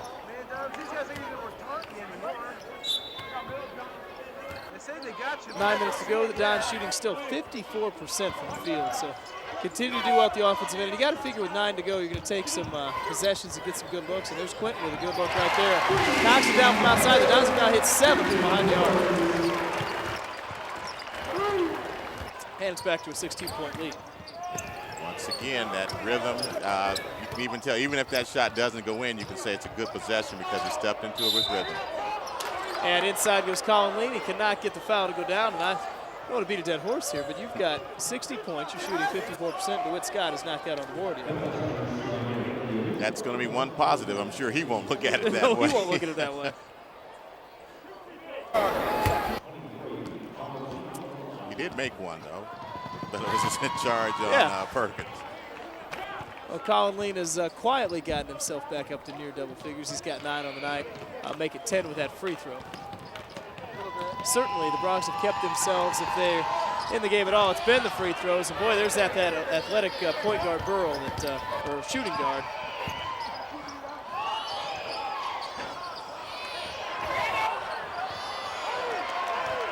Well, they've gotten 2 good looks. Back into their formation go the Broncos with just over 8:30 to go. They're down 15. And you can't give any team 3 possessions, not even lunchtime at the lunch bunch. Because that's what happens exactly, right there. 3 times. Well, Colin Lean now has 12 on the night, and we talked about him being quiet in the first half. He has really given them a spark offensively. The Dons still hold a 13-point lead. But they have had no answer from Chris Perkins, who now has 23 big ones on the night. And he's doing it well within the flow. He's not forcing anything, right in the flow of the basketball game. 10 for 14 on the night, and so clearly, if they're going to get back in it, it's going to be Colin Lee that's going to do it. You can tell he's going to put him on his back. And a big back it is. It is a big back. He's a big young man, but he just tucked his uniform, meaning he's tired. You know, it's interesting, and not many players will do that, but those guys go so hard. We talked about how they battle. Every few minutes, he's run someone different in there, but Edwards is in, so they're going to have to go smaller right now if they sub. And right now, there's no one coming for him, so Colin, you better suck it up out there. There's Zelko, pretty good look. 62-49, 7 minutes to go. The Dons still up by 13, and now we're going to see Trader come back in.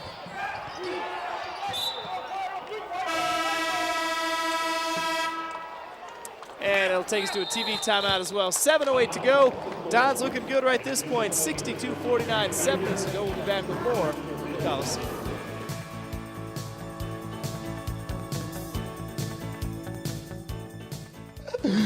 Pizza! I must eat. Wait, what is this? Capsicum anum? Agaricus bisporus? Allium cepa? Can we eat this? Peppers, mushrooms, and onions. Eat your pizza, man. Funny. Indiana University, Purdue University, Fort Wayne. One university, two great names. Parents, there's something you can do to protect your kids from drugs and alcohol. Combine ground beef with egg, tomato sauce, breadcrumbs, and spices. Bake in an oven-safe pan at 350 for 50 minutes. Serve hot.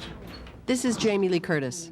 Children who eat dinner with their families are less likely to smoke, drink, or use drugs. So, have dinner together every day. Delicious. A message from CASA, the National Center on Addiction and Substance Abuse at Columbia University. Back to the Coliseum. The Dons have hit 7 threes on the night, and certainly Tyler Best has done a good job feeding one of them right there. That's how they draw it up, right? Let it crash on the inside, yeah. Kick it outside. Great rhythm shot that time. Anytime a shooter can catch that ball and step right into it with some airspace from that defender, can't say 9 times out of 10, but a good 6 out of 10 Good times. 6 out of 10. That shot's going to go in. That's pretty darn good shooting percentage from out there. All right, the Dons up 13. They'll try and get a defensive stop here. Broncos have slowly gotten their field goal percentage up in the second half. They've gotten a little better looks. A lot of that is kind of to do with Colin Lee. He's gotten involved with the offense. And that'll keep your shooting percentage up pretty high right there. Boy, that's a late foul right there. Or is he warning him for hanging on the rim? I think that's what's going on. Oh, he's giving a technical foul.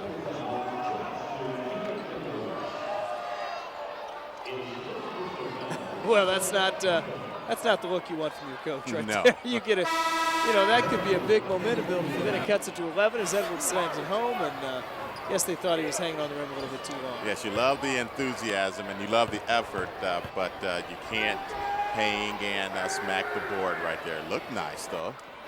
I got to tell you, I was a little surprised. I didn't think he hung that long. No, I think they're calling on the smacking the board. Chris Perkins doesn't care. He'll add to his big night. This is a chance for his 25th point on the night. And the impressive part, those were only 2 free throws. 10 of 14 from the field goal and 3 of 5 from behind the arc. So Perkins had a very big night. And I would imagine that was a career high for him. We'd have to look that up. Yeah, I'd say that's pretty safe to say that it would be.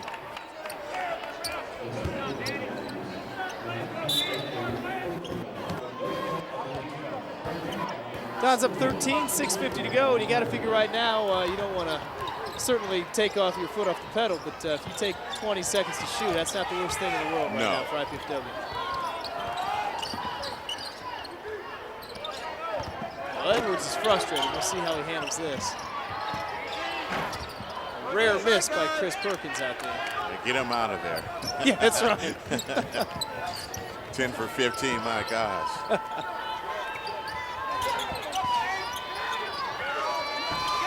That's a guy that can get you back in the game very quickly. His first points in the second half. Burrow now with 11 on the game, and 3 of 6 from the field, 3 of 6 behind the arc.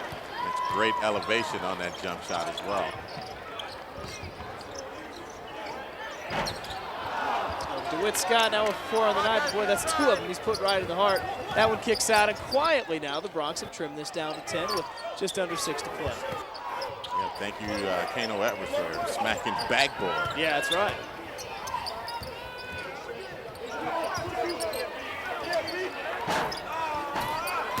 That's a big miss right there. That could have cut it to 7. As it is, the Dons lead with 5:40 to play, up by 10, and now's where you just want to be patient. You want to get a good look. And Dane Fife wants a 30-second timeout to remind us, guys, we are firmly in control of this with 5:34 to play, and they've clearly done what they've wanted to do here most of this half. Yes, and a very good timeout, I think, right now by Dane Fife. Let's collect ourselves right now. Make sure we get a good possession. The game's kind of gotten away from us a little bit. Let's calm down, look inside, get some inside-out action, and get a good opportunity. You know, when we talk about how well the Dons have done things, I mean, it's hard to find a real weak spot. They've only turned the ball over 6 times, shooting over 50%, and they've done pretty well defensively. When you're talking about holding the team to 54, and they forced 12 turnovers. Yes, and they, have a very high, good assist-to-turnover ratio. And so 5:34 to play in the game. Of course, we can't talk about a full IPFW broadcast without talking about this man. The Artie Ball Show, of course, highlights and perspective from Coach Ball himself and his guests. You can join host Mark Franke opening up the show on Wednesday evenings at 7:30 or tune in on Fridays at 6:30. It's the Artie Ball Show right here on KTV5. Nationally renowned. That's right. Armand J. Ball. A lot of respect for Coach Ball. The Dons continue to battle inside. And boy, what a nice look from Tyler Best and Zelko Eggerick, who has had a real nice lunch pail type of game. Yes, he did. He came to work. Let's not forget Burrows and Eggerick both playing with 4. Burrows not in the game right now, but Eggerick's done a great job. I mean, just battling Edwards with 4 is not easy. That's a bit of a, I would call it a mismatch clearly with Best, but he got him in a position where it's tough to stop him down there.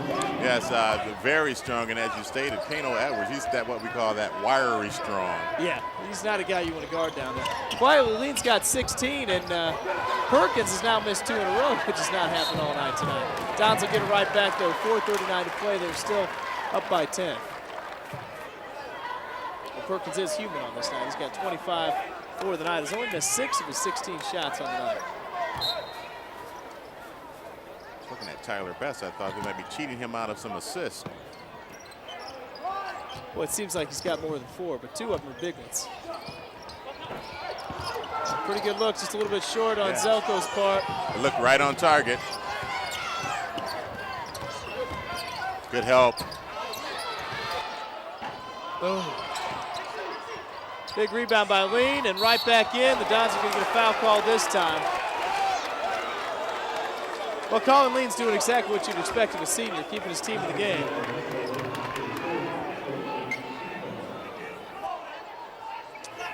These Bronx just won't go away, Ryan. Well, and suddenly, one thing you don't want for IPFW is overtime period. Your 3 big men, Best, Burrows, and Eggerick, now with 4 fouls. Eggerick and Burrows have had fouls for quite a while. Yes, and it seems like the big man for the Bronx are just now warming up. Yeah, but Coach Fife's done a good job. Here comes Eggerick. He's coming out, keep some fresh bodies in. You know, we talked about how they're battling down low. He's done a good job of keeping them fresh. Lead got a quick 2-minute break, and now the lead is down to 8 as the Bronx complete both foul shots, 16 of 19. You want to talk about how they've stayed in the game. That's how they've done it at the foul line. Not sure exactly what percentage that is. I need the stat sheet, but 16 out of 19 is pretty good. It's better than 80%, I know that. Tyler Best kicks it out. There's DeWitt Scott. Not a bad shot for him. For him, we say. Yeah. Most guys, that's a tough one. DeWitt Scott gets on the board and gives the Dons a 10-point lead. Big bucket right there for DeWitt Scott. But it's hard for me to believe Edwards only has 2 fouls the way he bangs down there. Oh, nice block by Burrows, but right there is Mr. Edwards, continuing a big night for him with the tip, and he's got 12. He's earned himself quite a bit more playing time to get an opportunity to get that 4-point average and some next game. You know, this reminds you a little bit of the first half, though. They opened up that big lead. They had an 18-point lead to the Dons about 7 minutes ago. Now it's down to 8, and this is where Dane Fife would like to see his team take control. And what better way? That might have been the dagger right there, DeWitt Scott. That little runner, I think, gave him confidence. Sometimes you have to get a runner or a layup before you start nailing 3-point shots. Well, that's what a guy like DeWitt Scott can do for you. He's quiet for most of the game. Suddenly, 5 big points. And his release is just so smooth. Nice play by Jerron Burroughs. Didn't get a hand on it, but just enough to alter the shot like we talked before. And he thought, yeah, he was thinking about goaltending that shot, but he pulled his hand down and then was able to get the good rebound. Now, see, he was going to drive in there because he remembered in the first half how he ran the break so well. But 2:30 to go, they pull it back out. A wise move. And the Dons have eclipsed that 70 mark, which means they will go to, I believe, 9-0 on the season when they hit over 70. But the Bronx are going to get a little bit closer right here. 71-62. Dons still lead by 9 with 2 minutes to go. In fact, 2:15, and that's going to draw a timeout out of Texas Pan American as they try to find a way to claw their way back into this one. Yeah, and it just seems like the Dons have really controlled this basketball game, Ryan. But you look up at this scoreboard, and they're only down 9 points, and they're bringing the pressure as the Dons are prepared to take the ball out of bounds. I suspect, if not full court man-to-man, some type of a zone press type of defense. Yeah, I would expect they will. But, you know, their pressure has not been, they forced 8 turnovers. They've done very little with their press. But, you know, now they're certainly in a state of desperation. We talk about Burrow, who's done a good job defensively. I'd hear those DeWitt Scott launching his first successful 3 of the night, and a real big one it was. Yes, and a great screen that time by Burrow, which foul could have been called because he was pushed on that screen. And as you stated a moment ago, the Dons have handled what pressure that the Bronx have thrown at them quite well. And you see the 2 big guys on the bench, which means they're coming with their right. small guys that can bring the pressure. That's just like when you see the big guys on the free throw line down at the other end. Oh, you know it's some type of zone press, folks. Absolutely.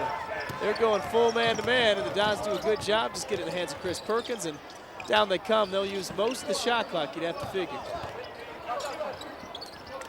And 20 on the shot clock. Normally Perkins might have gunned that one, but 2 minutes to go, up 9. The Dons are looking real good right now, barring any steals by the Bronx. And they're going to have to make some free throws.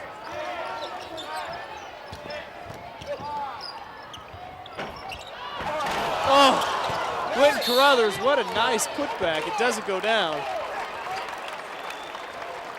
But it's fun to watch someone who has that type of athletic ability to get that high above the rim. Well, there were 2 guys, and I couldn't tell who the other one was. I believe it was Burroughs. Was it Burroughs? I would suspect Burroughs might be the guy. All right, we've got a timeout on the floor. We're going to keep it right here. 1:40 to go, and back come the big guys. For offense. That's right. Now they need some offense. And we're going to go to break. There's 1:40 left to play. Dons lead by 9. We'll be right back to the Coliseum. I guess I'm like most kids. I work hard, I go to class, and I want a degree that's going to mean something. I had offers from other universities, but I wanted the best out of my college choice. I wanted a great education and the campus life to go with it. Student housing, Division I sports. I found it all right here at IPFW. Hey, this is my university, my life, so it's gotta feel right. I'm really glad I chose IPFW. I love it here. Go to their website. Indiana University, Purdue University, Fort Wayne. One university, 2 great names. A college education should be more than textbooks and classroom learning. On this month's IPFW Up Close, we're going to focus on 2 very different but important aspects of a student's education. We'll talk with Professor Frank Balladino about his ongoing research with endangered leatherback turtles in Costa Rica. And we'll go in a completely different direction and get the inside scoop on intramural sports programs on campus and find out why they're so popular. Join me for IPFW Up Close Sundays at noon on CATV5. 1:40 to go in the Dons' home season. They are, we'll call it firmly in control, 71-62. They have really played well down the stretch here in the second half, and they'll go to the line now. Chris Perkins adding to his big night, 25 points already. He's 2 of 2 at the line, hopes to extend that to 27 with another pair. And they certainly could have folded the tent when the Bronx started to seize control of the game towards the end of the first half. Now you hit your free throws, and you are going to walk away with a win, a school record 11th win for the Dons at their Division I level.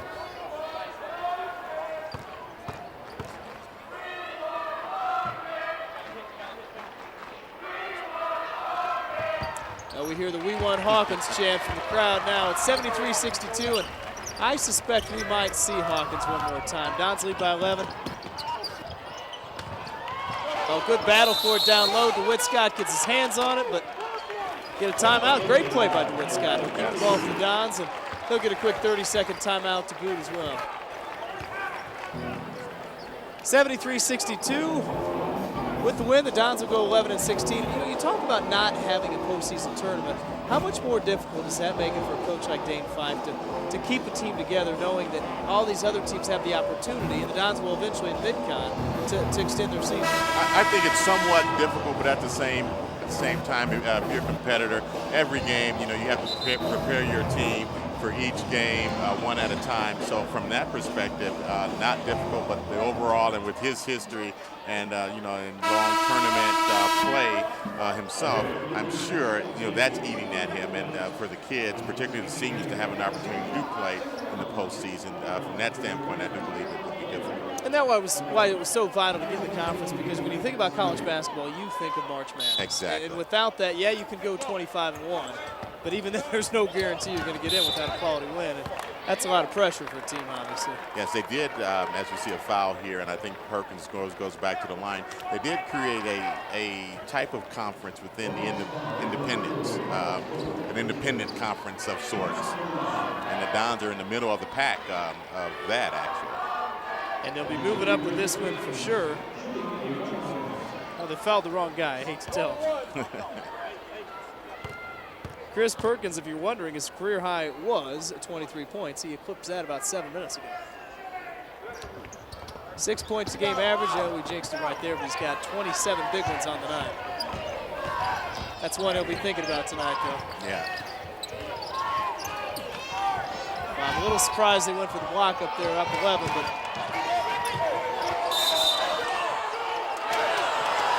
DeWitt Scott not at all happy with the call. Tried to call a timeout. They weren't seeing it. You know, if they're not up 11 with a minute 30 to go, it's a bigger call than that was. Right.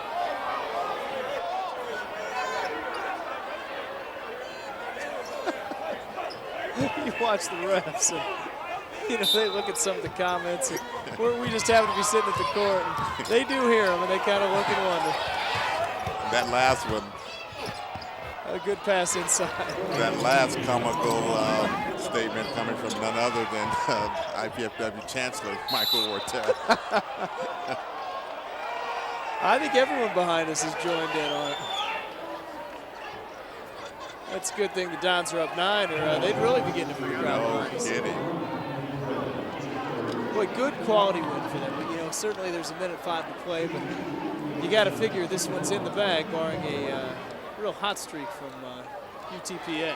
Oh yeah, and you have to look back once again to a little bit over 3 weeks ago when you got beat pretty good. I guess it's actually down in Texas. Quinn Carruthers on the night has 13, could be his final couple of free throws here at the Memorial Coliseum on his career as an IPFW Mastodon.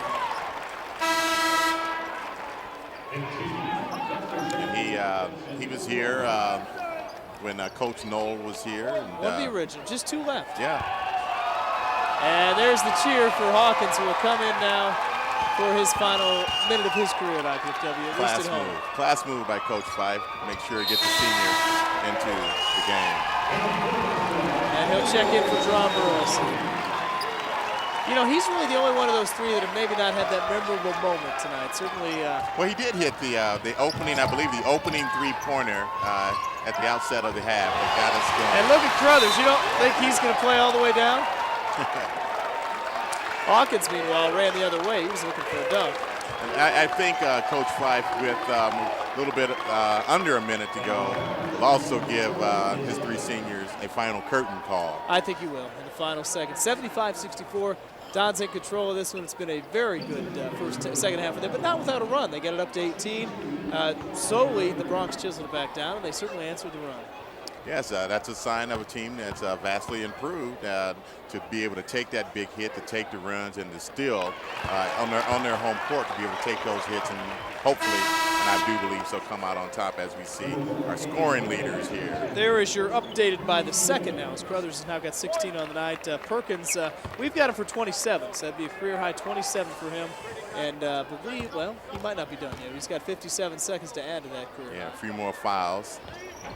Quentin Carruthers knocks it down. He's got 17 on the night. His career high is 23.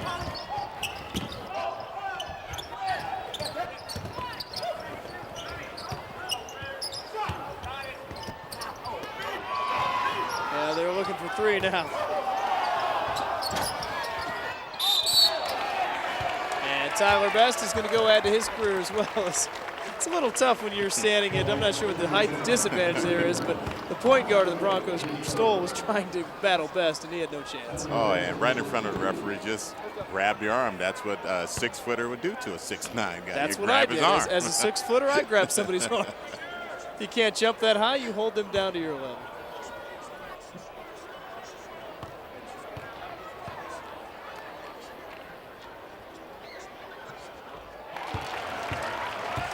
Tyler Best extends it to a 14-point lead, 78-64 now. Look at the rebounds, dead even at 31, but really one of the few parts of the game that they were even. And it's a 15-point lead. The Bronx will try and chip into that.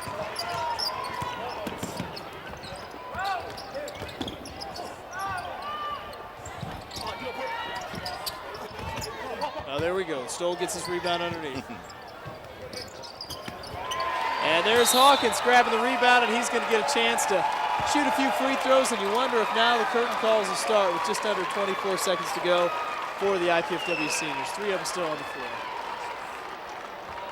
Hawk will be at the free throw line. Here comes one. Shakari Johnson and Zelko Egrick, you got to figure that is Tyler Best and Quentin Carruthers coming out of the game right here. You know, it's interesting sitting down here at the front bench, and the one thing the Texas Pan American coaches were concerned about was how they felt they got roughed up inside. Well, I think it went both ways. I thought it was pretty even.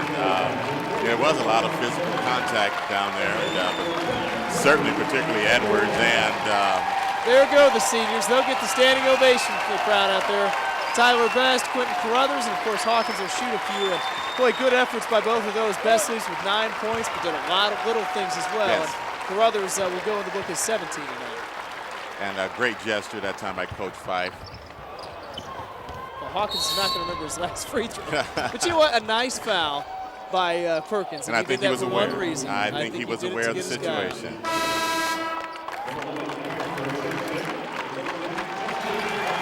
Justin Hawkins gets a hug from Lepper and a standing ovation from the crowd as well. Of all the seniors, I think he's probably the more emotional one for this crowd because he's the kid from Garrett. I do believe so, and I think there are questions, whether he would be able to play at this level, and I think he answered day in and day out, answered any of those critics with his hard play, hustle, and being a consummate team player and committed and loyal to the IPFW program. Well, look at his stats tonight. He pulls down 6 rebounds. Hit a big 3 early on, finished with only 4 points, but 6 big boards. And another guy that's played a really nice game that didn't exactly show up a lot in the book was Zelko Egrick. 7 points, but a lot of good things, including defensively. I would guess the Dons won't shoot again on this one, so 80-64 likely will be your final score. Well, maybe, he is going to shoot. Lepper decides he just can't pass it up underneath. And a good effort by the Dons as they pull away 82-64.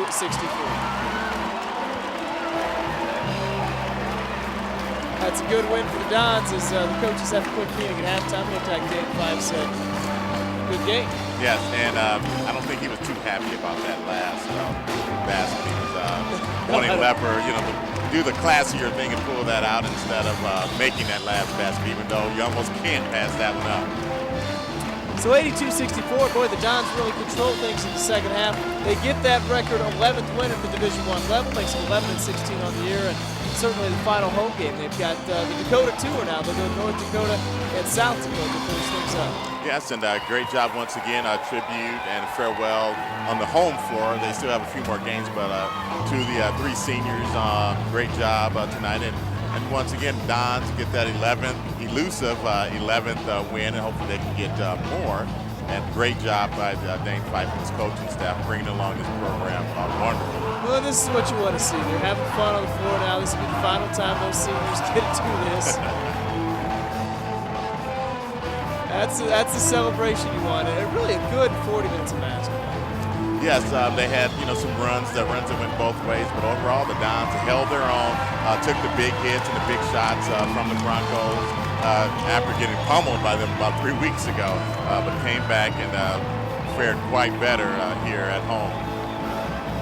So 82-64 is our final from the Coliseum. You can see Mr. Hawkins there. He's getting some handshakes as well. Got a chance to walk out, and his son is about ready to head to him for the final time, walking down. And you got to figure it's going to take him a while to get down there. It's Tyler Best and Justin Hawkins really don't want to leave the IPFW Coliseum floor.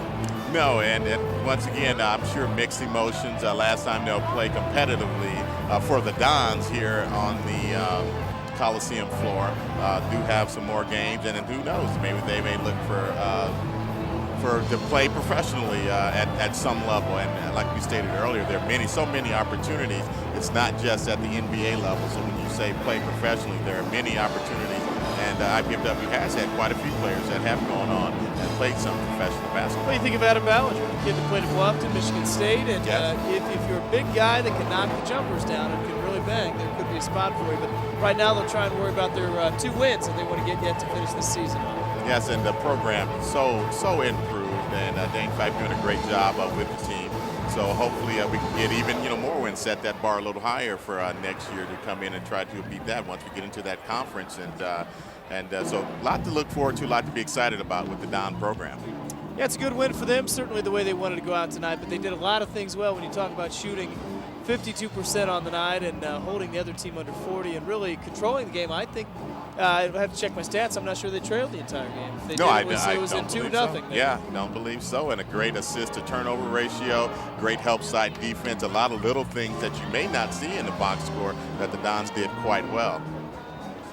So 82-64 is the final from the Coliseum. We, of course, will break things down with some stats as well, but clearly Chris Perkins, if you're going to award player of the game with his 27 points, really had a big effort for the Dons. And it wasn't just a lot of those points came off his defense. Yeah, I thought, towards the end of the game, his offense really blossomed. But earlier, I think he had 11 at halftime.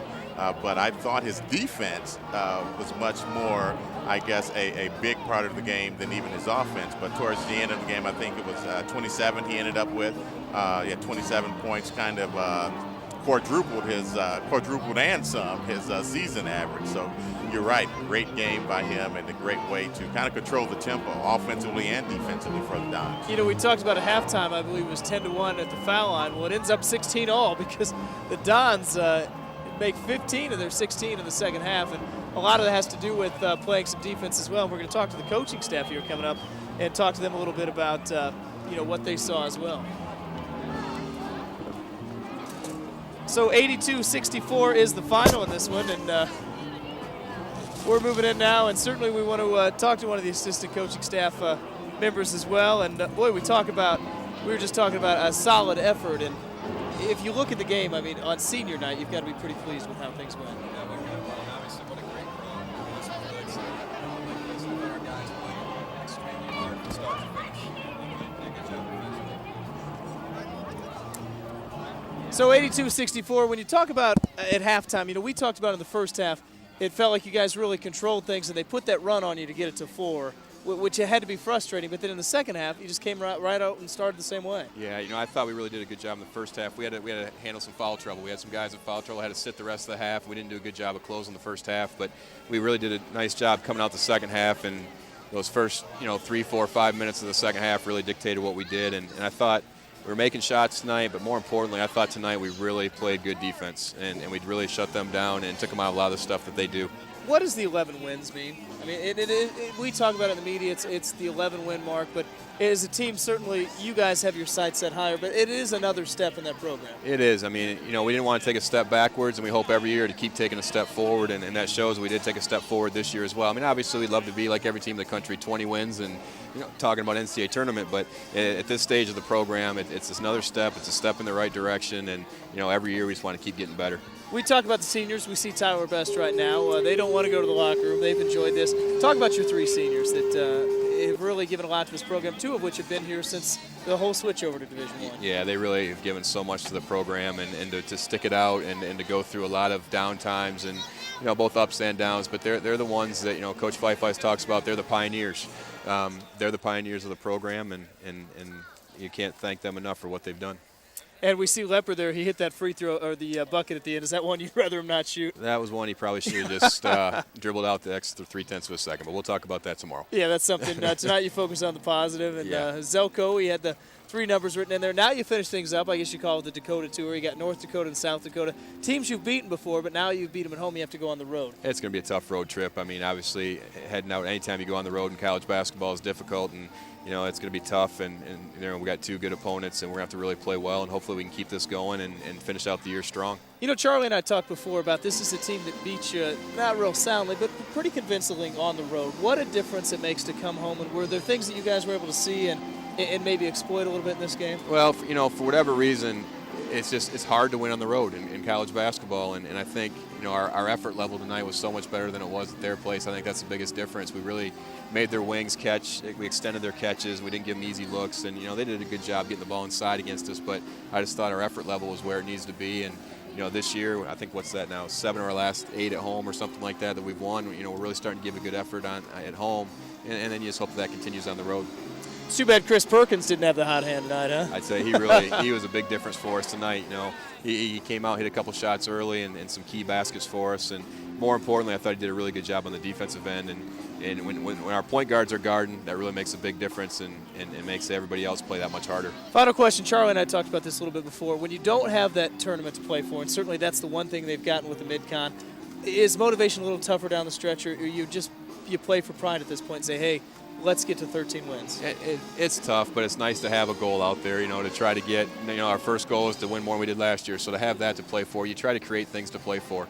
And, I thought our guys, every time we try to come up with something new to play for, to give them some incentive. But it is tough without being in the league. This year, next year at this time, it'll be a lot easier to hopefully be motivated to play. But I thought our guys really responded well tonight. Jeff Tungate, thanks for joining us. Thank you. Good win by the staff as well. The Dons get that 11th win. 82-64 is our final. We're going to take a break and come back and check out some more stats and see exactly how the Dons got that win from the Coliseum.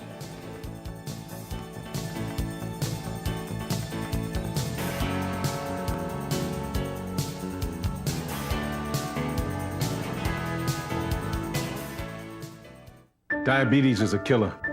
After I was diagnosed, I didn't feel sick, so I didn't listen to my doctor. Then it struck. I had a heart attack, then a stroke, and I was only 49. People with diabetes are 2 to 4 times more likely to suffer a stroke than people without diabetes, and many who survive are severely disabled. Don't let diabetes destroy your life. Learn how to reduce your risk of stroke. Call for your free diabetes survival guide. Warning, ruthless invaders are among us, and the future of fishing depends on stopping them dead. Only you can prevent invasive species from spreading before it's too late. Inspect, clean, and drain your boat, motor, and live wells, and properly dispose of invasive species on land, not back in the water. Stop these evil menaces from taking over and threatening our precious outdoor heritage. Inspect, clean, and drain. Do your part to halt the silent invasion. We're back at the Coliseum, where certainly they are celebrating with good reason here, where IPFW has beaten UTPA, the Bronx 82-64. And Charlie, look at some stats, and we talked about it all night long, and there's Hawkins right there with his big moment tonight, knocking down an early 3, and that's what you want from your senior. Yeah, it was a big 3 right at the first possession of the second half. Yeah, Chris Perkins did such a great job. Here's a feed inside to Jerron Burrows, who finished with 8 points on the night, but really did some good things defensively. And talk about defense. They had forced, 12 turnovers on the night, but some big ones. Yeah, quite a few of them were just getting a hand in those passing lanes, and the Bronx made the passes, and we stepped in and went down and usually made something good happen for us. I think the points off turnovers would be quite much in favor of the Dons tonight. And a junior steals the show with Chris Perkins. He had 27 on the night, and this time it's from outside. Zelko Eggerick, he can knock down the jumper. Yes. Tyler Best, one of his assists as well. But we talked about Perkins, and this is the play that he just hung with it. And when that goes in, you know it's going to be a good night for you when those go in for you. Yeah, you know it's your night. And really, the Bronx really never got in their rhythm. They did hit some shots down the stretch, which brought it down, which probably was a good thing to at least see the Dons answer the call. But every time they answered, it was Chris Perkins at the other end. Yes, their best stretch of basketball was probably those last 2 or 3 minutes in the first half. And Lean certainly stepped up. He finished with 18 to lead them on the night, but was really never a big enough factor. And, he got his points down the stretch, but the Dons never really lost control of this one and put things away. And certainly these are some of the highlights. There was kind of a big technical foul there. And as that looked I've seen worse yes, in college basketball. Certainly. And there's Zelko Egerick as well, having a good night. And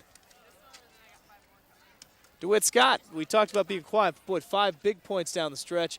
Had that big 3 coming up right after that as well. There's Jerron Burroughs, even though he didn't get the block, had his hand right in there. Yeah, and Kano Edwards is probably their best player on the evening. Had a big night, Yes. for a guy that averages 4, which I don't know how he averages 4 points a game. Yeah, he's so long and wiry and athletic. What we saw tonight, he had 14, 8 of those at the foul line, but nice unselfish play here by Burrow. I think the crowd would have rather seen Burrow slam dunked it, but Puente got his layup, and that's not a bad team. This was the play right at the end of the game. Not a big deal, but a lot of times in college basketball, coaching staffs are very sensitive not to run up the score. But I would say if you polled the fans at the Coliseum, they would say shoot it. Yeah, most would have shot it. So 82-64 is our final. That is Brad Miller, by the way, the Sacramento Kings star player who just happens to be watching the Dons in action here and, kind of laying low tonight. Yeah, not too far away from here. I believe Kendallville. You betcha. Played in Kendallville and perhaps watching Hawkins play. They grew up in the same area as well. And watching good effort from the Dons tonight. We talked to the coach as well. And we look at the field goals. And 39.6, 51% was what the Dons shoot. 3-point field goals, certainly the Bronx took themselves out of the game, 6 of 23. But a lot of things were pretty even on this board. Free throws, rebounds at 33 apiece, and it came down to shooting, and it came down to defensive pressure by the Dons. Yeah, and if you see the steals there, 3 to 7, and if we look at the points off turnovers, once again, I think that would be quite a bit in favor of the Dons. Yeah, leading scorers for the night, we talked about Chris Perkins, a career-high 27. Quentin Carruthers in his final game at the Coliseum had 17, and there's another one of the seniors, Tyler Best, with 9 points. And Lean did get a good job. They had 3 guys in double figures, but the Bronx really just couldn't match with those 3 guys the effort put on both ends of the floor by the Dons.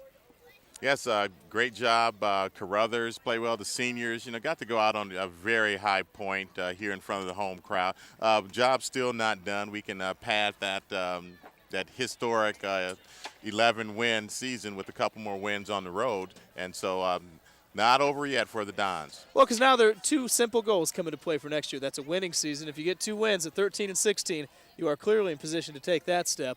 And then you talk about finding a way to get into the conference tournament. That will take care of itself next year. And that's exactly what you want to do. You want to get better every year, progress, and get better. And so far, the Dons are right on the right track. And a nice little thing, certainly IPFW and moving to Division I, they want to build up the crowd participation as well, and a lot of fans are getting some IPFW autographs out there. A great gesture, by the players to take the time to do that. Very fan-friendly atmosphere, very accessible to the fans, particularly the young fans, because there were quite a bit of them here tonight with the Y ball and upward being represented. And we talk about the Dons will now go on the road. They'll play North Dakota and South Dakota State. North Dakota State will be the first one. That'll be Thursday night. And then they will stay on the road. No sense coming back from all the way out there. And they'll play South Dakota State on Saturday, March 3rd. And that will be it for the 2006-2007 season. And a lot to look forward to. You talked about these are 2 teams they beat at home, but these are 2 teams that now they'll have to go on the road. And, if you're Dane Fife and that coaching staff, you want those 2 victories. And once again, just like we talked about tonight, the Dons were beat very handily over 3 weeks ago by the Bronx from Texas. But at the same time, the Dons have to look at that film, and they need to make some adjustments so that they don't go over there and, the same thing happened to them, what happened to the Broncos here tonight. And we are not done here at KTV5 Sports as well, because women's basketball is coming your way. It'll be next Saturday, March the 3rd, as IPFW will take on North Dakota State. So it's the North Dakota Exchange. The women will come here to play the Lady Dons, and the men will head out that way to take on the North Dakota State men's team. So certainly a lot of action as IPFW winds up their season. Their final is an independent, and certainly a lot of good thoughts. 82-64 is your final on senior night. Charlie, enjoyed it tonight. Yes, it's been wonderful working with you, and hopefully we'll get the opportunity again. And that'll be it from IPFW. Thanks for joining us tonight here at the Coliseum. 82-64. IPFW gets that record 11th win, 11-16 on the year. Thanks for joining us on KTV5 Sports. We will see you next Saturday.